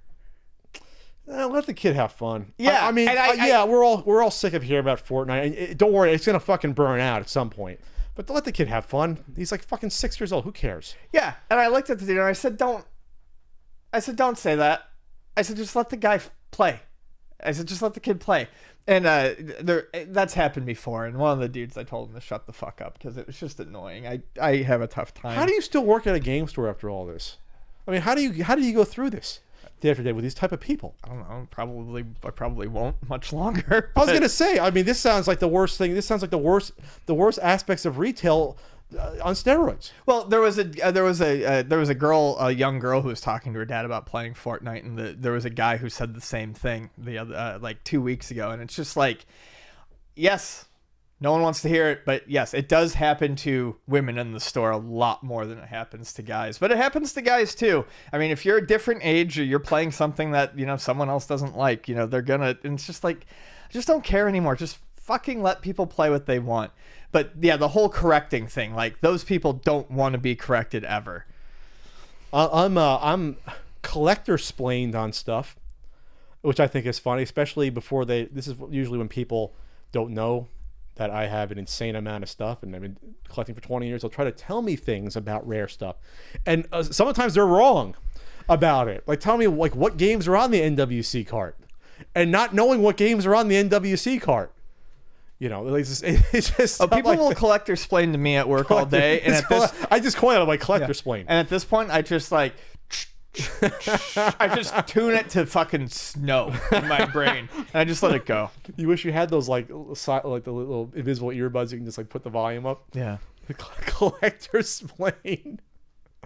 I love it, Ian. All right, so go to patreon.com/CU podcast. I almost said podcast.com. I almost pulled an Ian. You see how easy it is to screw it up? And help us keep the lights on in Castle Contra here. There you go. All right. Q&A time. This is from at Mr. Nicholas 7. Do you think LGN solely deserves their NES infamy when their parent company Acclaim also published mediocre at best NES games and were responsible for producing the cheap cartridge shells and paper labels that definitely haven't withstood the test of time? Yes, the later NES Acclaim games and some of the Konami ones, they did their own shells at that point. Nintendo wasn't doing them all. And yes, like Wizards and Warriors 3 and King of the Ring have the most awful bleed through thin paper that it's so hard for me to fucking track down good labels of those. Yeah, those labels are miserable. And like a Thrill of Safari, for example, one like that. But anyway, Ian, what do you think? Does LGN solely deserve their NES infamy? No, they don't. I've always said that. You know, Acclaim was just as bad, the parent company. There's plenty of other developers out there that make games that are worse. And oh god, those labels are those are awful. Working in retail, it's tough within a paper label game like that, especially from a company that is so notorious for having shitty labels at this point. To know, like, where's the cutoff on a sellable copy of a label, you mean? Well, especially for like these when it's like yeah, all black pock marks and especially because they're known to have shitty labels. You know, it's not like there's tons of great copies available for some of these. It's the games like Wizards and Warriors 3, Total Recall, where they're cheaper. Bartman Meets Radioactive Land is a terrible one. It's awful. The earlier ones like Othello and like Rambo are okay. Yeah, but I'm just saying. Krusty's Funhouse, George Foreman's Boxing. Took me 4 years to find a decent label on that. That's what I'm saying. Ferrari I'm Grand mostly Prix, joking. Like, these are games where like I don't really have a choice but to sell them with shitty labels. You don't find a lot of Ferrari Grand Prix challenges laying around. 3.5 stars according to a certain NES guidebook, according to an app that I'm finally getting paid for because I'm publishing again. What? Anyways, games like Bigfoot I find, absolutely atrocious, whereas something like Karate Kid by LJN I actually find to be fairly decent. Do you want to run down the Acclaim games? Yeah. There's 29 of them. We'll go through them quick. 3D World Runner. They didn't. That was that was a good game, but they didn't publish. Airwolf, terrible. Yeah. Arch Rivals, Bigfoot, okay. bad. Cybernoid, below average. Destination Earthstar, below average, not terrible. Double Dragon 2, that's obviously excellent. Double Dragon 3, it's okay. Ferrari Grand Prix is actually pretty good. Foreman Boxing, you reviewed that, right? But 1 star you gave it. so bad. Iron Sword, average. Knight Rider, above average. I think I gave Knight Rider, or someone did. Krusty's Funhouse isn't terrible. Narc isn't terrible. Othello, it's Othello. Rambo, bad. Bart vs. Space Mutants, not good. Not good. Bart vs. World, a little bit better, not excellent. good. Bart meets Ratchet Man, average. I gave it, I think. Smash TV, very good. Star Voyager, Rue gave it 2 stars. He reviewed that one. That was a Rue review. A review. I never thought about it before. Swords and Serpents, it's okay. Tiger Heli, I think I gave it average. It's bad. I gave it average. It's a bad port. Total Recall's bad. Trog, I like Trog a lot. I give it 4 stars. WrestleMania, bad. Winter Games, bad. Wizards and Warriors, it's okay. It's pretty good. It's all right. Wizards and Warriors are 3, not good. 1's probably the best of the Wizards and Warriors when you get down to it out of 3. So it's not, these aren't terrible. There's some good ones in here. But yeah, they don't deserve, I mean, LGN, of course. We always go back to THQ being the worst licensed publisher. If you're not counting unlicensed like Color Dreams and AVE. I know Ian loves his Ray 2020. Yeah, if you want to play what it feels like to be sad and guilty on Christmas, if you want to know what it feels like to just be miserable and to realize you did a bad thing on Christmas morning, play Home Alone 2 on the NES. Home Alone 2. No, THQ still has the record because we'll go through. We did this like a year or two ago. They published some shit. The Adventures of Rocky and Bullwinkle. Awful. 1 star. Attack of the Killer Tomatoes, 2 stars. The user community rated that 2.5. Fuck you, user community. That's not a 2.5 star game. Great Waldo Search. We agree, the community, 1 star. Home Alone, I gave it 1.5. You reviewed the sequel, I believe. You gave it 1 star. James Bond Jr., I gave it 2 stars. I might have gone a little higher, but it was not good. Peter Pan and the Pirates, 2 stars. Community gives it a half, so I was very generous at below average. Swamp Thing, I gave it 1 star. The community gave it 2. Sometimes community, Videomation, it is what it is. 2.5. Wait, the community gave Swamp Thing 2? 2 stars. Should I ground the community? I thought then? I did Swamp Thing. Did you do it? Well, let's check. Who did that? You reviewed it 1 star. That was awful. You are sometimes too harsh on some stuff, I think, but no, okay. Either way, not good. Now we're getting to the 3 of the worst games, arguably, the license. Wayne Gretzky Hockey is miserable. So bad. It's so bad. Wayne's World is miserable. Yeah. I might have been too generous at 1 star. And then Where's Waldo? Half star might have been too miserable. I thought about giving that a bomb. I did. I thought about giving that the 3rd bomb on the system. But 1.5 star, I think, is fair for Where's Waldo. Fair. So THQ, LGN has nothing on THQ. Even Acclaim doesn't. Going back to that. So, yeah. So if you want to say physically, those later Acclaim games haven't physically stood the test of time because their labels are shit and their glue was Elmer's, that's fine. Elmer's glue sticks, but THQ is still the worst. What's next, Ian? I ask from Anthony Stevens at Sonic Anim. With the recent announcement of the PlayStation Classic, do you think at some point the market will become oversaturated with the number of these mini emulation systems for consumers to purchase, or will everything sell fine like cheesecake? Use some commas there, but Anthony, I've never heard the expression "sell fine like cheesecake" in my life. Neither have I, but I do like cheesecake, and I bet you cheesecake does sell pretty good.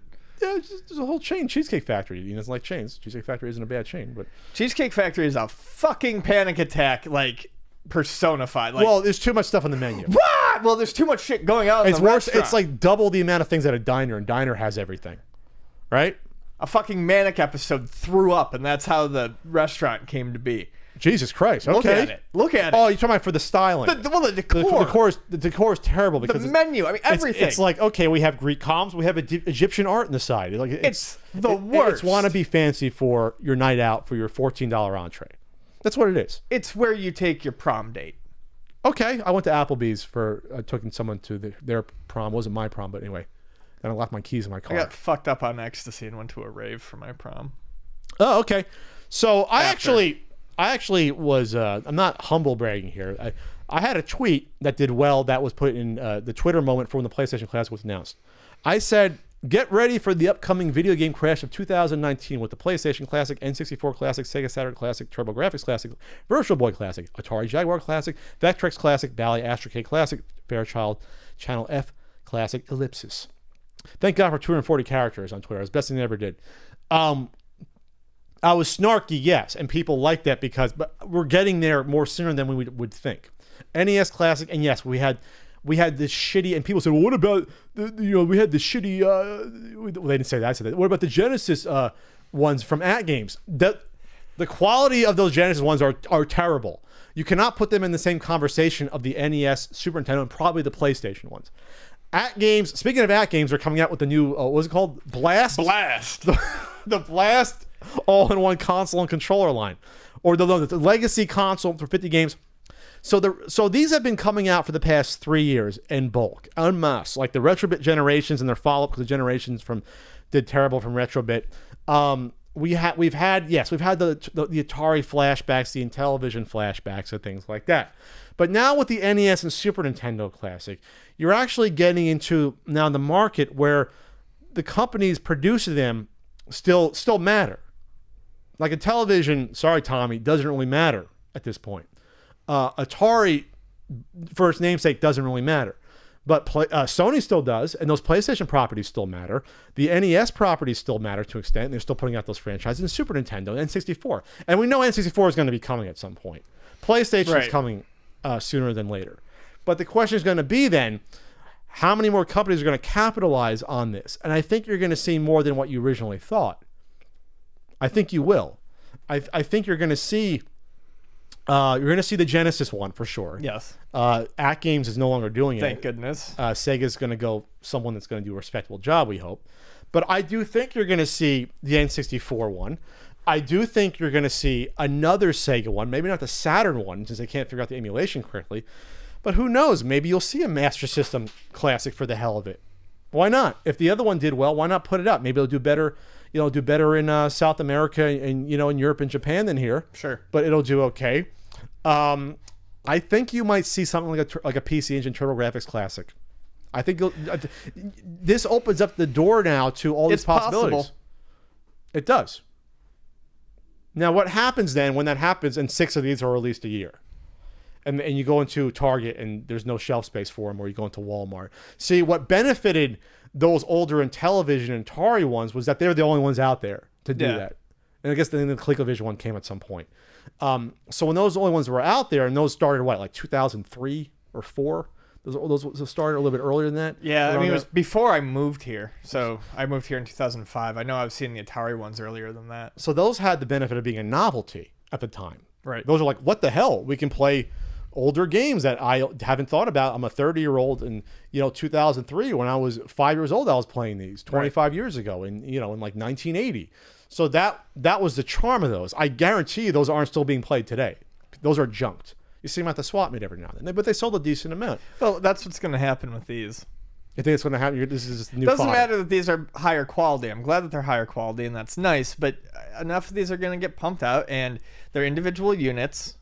Yes, they can be hacked, but in their base state, you can't add more to them, and there's still going to be toys in the toy box that at some point people are going to have to clear out. You have to deal with the trade-ins at Luna Video Games 2 locations. Yeah. And a lot of places don't take these used, and so they're going to end up in flea markets and swap meets. You think even if they can test them, they wouldn't take them used? They can just plug them in real quick to an HDMI TV and just see if they run?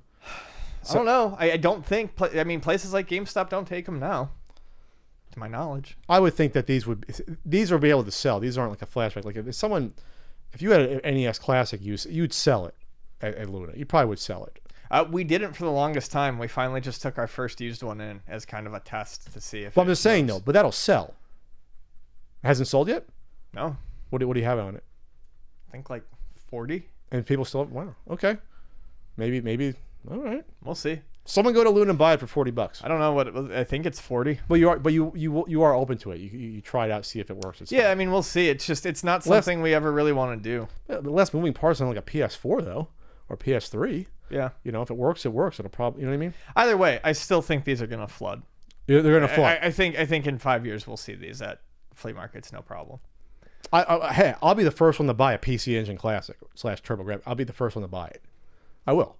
But there's gonna be it's gonna be like a mini crash. Mm-hmm. That's of some level, because some will fail because there's only so many mini. Once you get to the 5th one you bought, okay, that's enough. Right. I don't need the Fairchild Mini. You might want the Emerson Arcadia Mini though. I might. You might. All right. What else we got here? This is from Sean Marafini, NJ Gooner 32. Is Battle Royale a passing fad or here to stay? Being one of the official Battle Royale podcasts, Ian, what do you think for this new fresh game mode? Public Grounds G. Public Grounds. The official game of the CU podcast. Is the obsession with it a passing fad? Yes, maybe. Or perhaps with certain games, but as a mode, no, I don't think so. Deathmatch didn't just become a passing fad. Deathmatch is still highly popular. People still play Team Deathmatch all the time. Capture the Flag, they still play, right? Right, exactly. When a new Call of Duty comes out, what is everyone most concerned about? Team Deathmatch and online modes. No one's concerned about the single player anymore. Battle Royale has proven to be a popular deathmatch mode.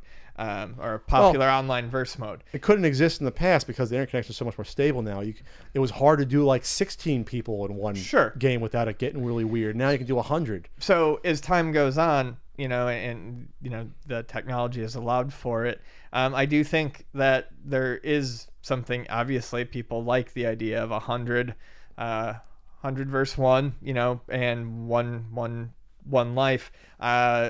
I don't know that it will be the most popular mode forever and ever.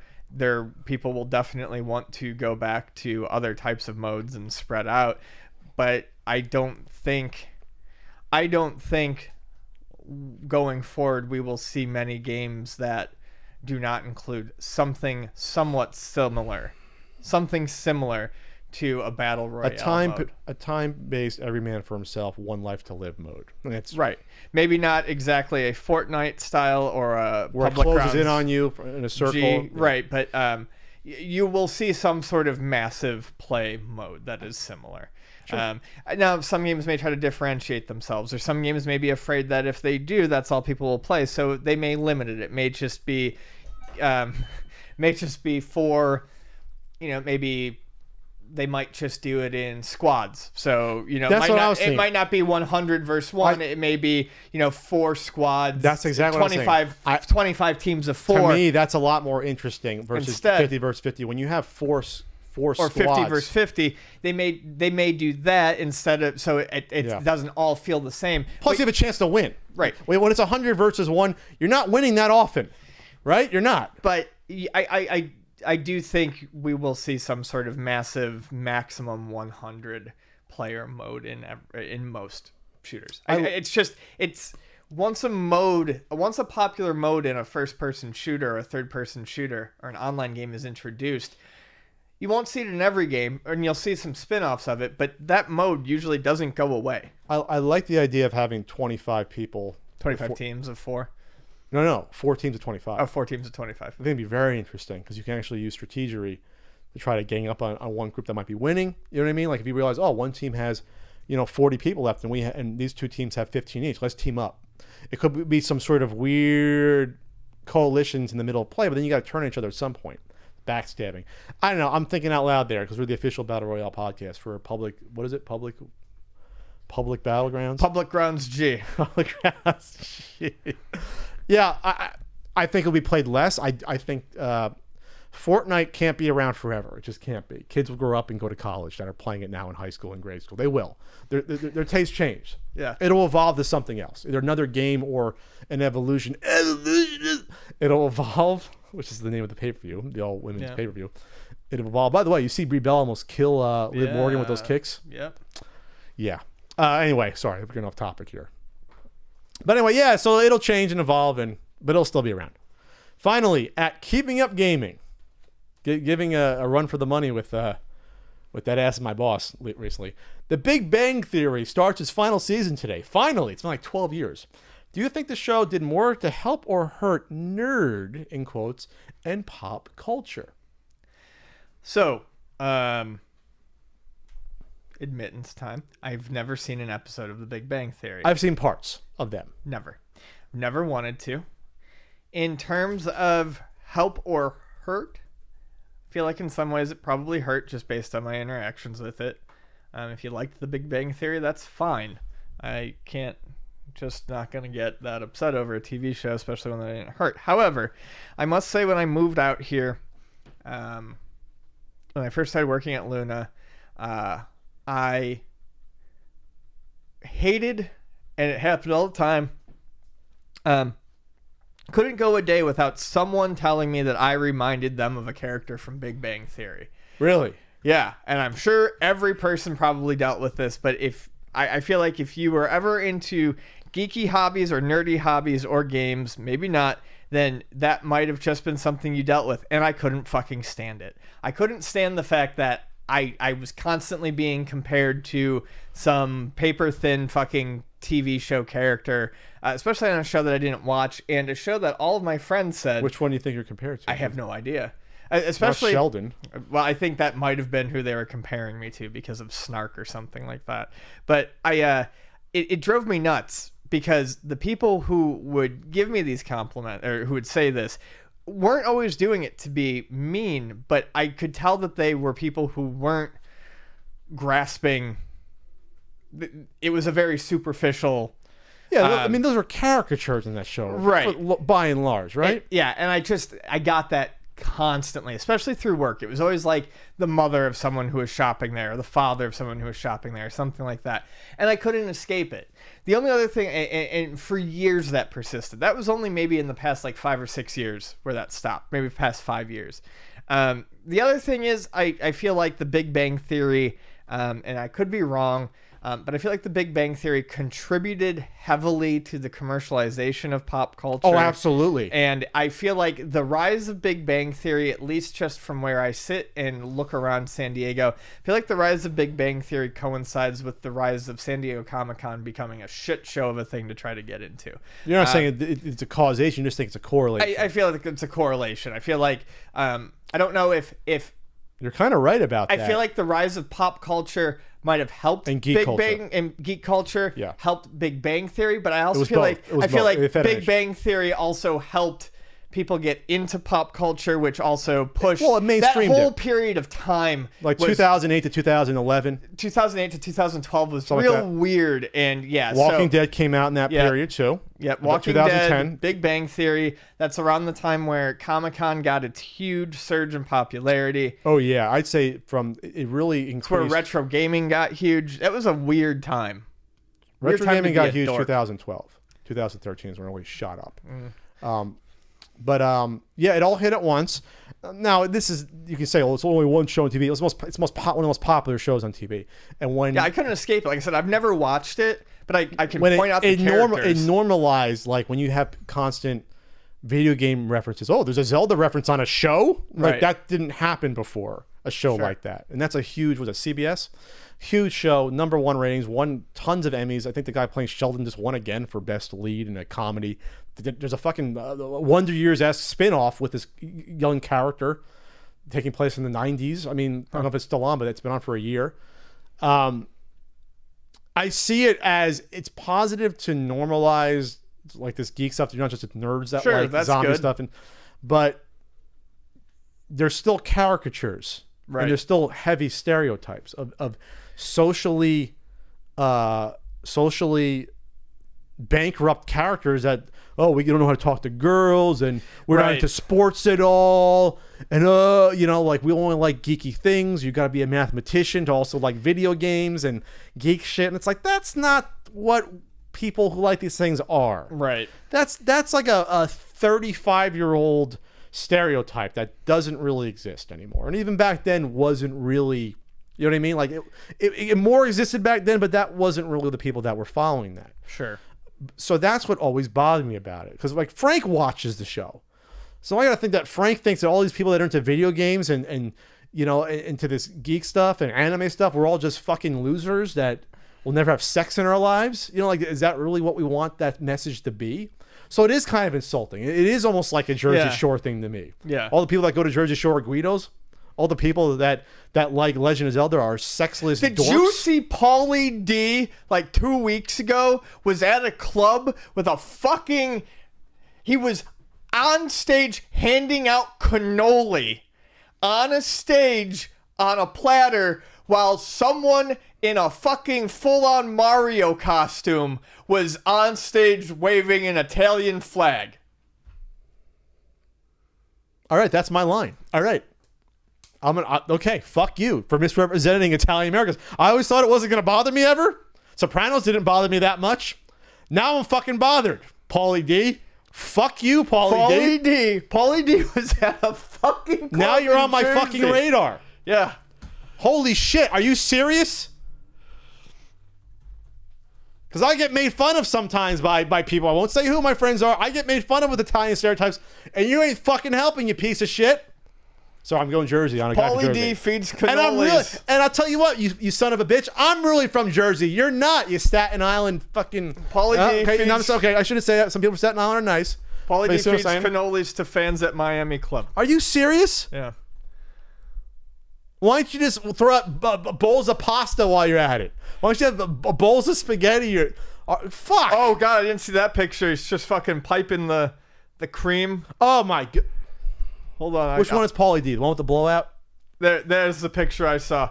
He's fucking out on the runway. You gotta be fucking He's got a kidding me. tray of cannoli. There's a and guy in a cream- Mario costume with an Italian with flag. an Italian flag. I hope Nintendo comes after you for that. I mean, what the fuck? But you see what I mean? Okay. So, you see how upset I'm getting? I think a lot of people into geek stuff should be upset somewhat at the Big Bang Theory for that shit. But that's a lot worse than that. Holy shit. Thanks, Ian. I was having another semi-panic attack now. But it's okay to make fun of us. Call us all fucking goons and mafiosa and we all eat cannolis and shit. What the fuck? Son of a bitch. Having all spray tans and GTL. Fucking assholes. All right, I'm annoyed now.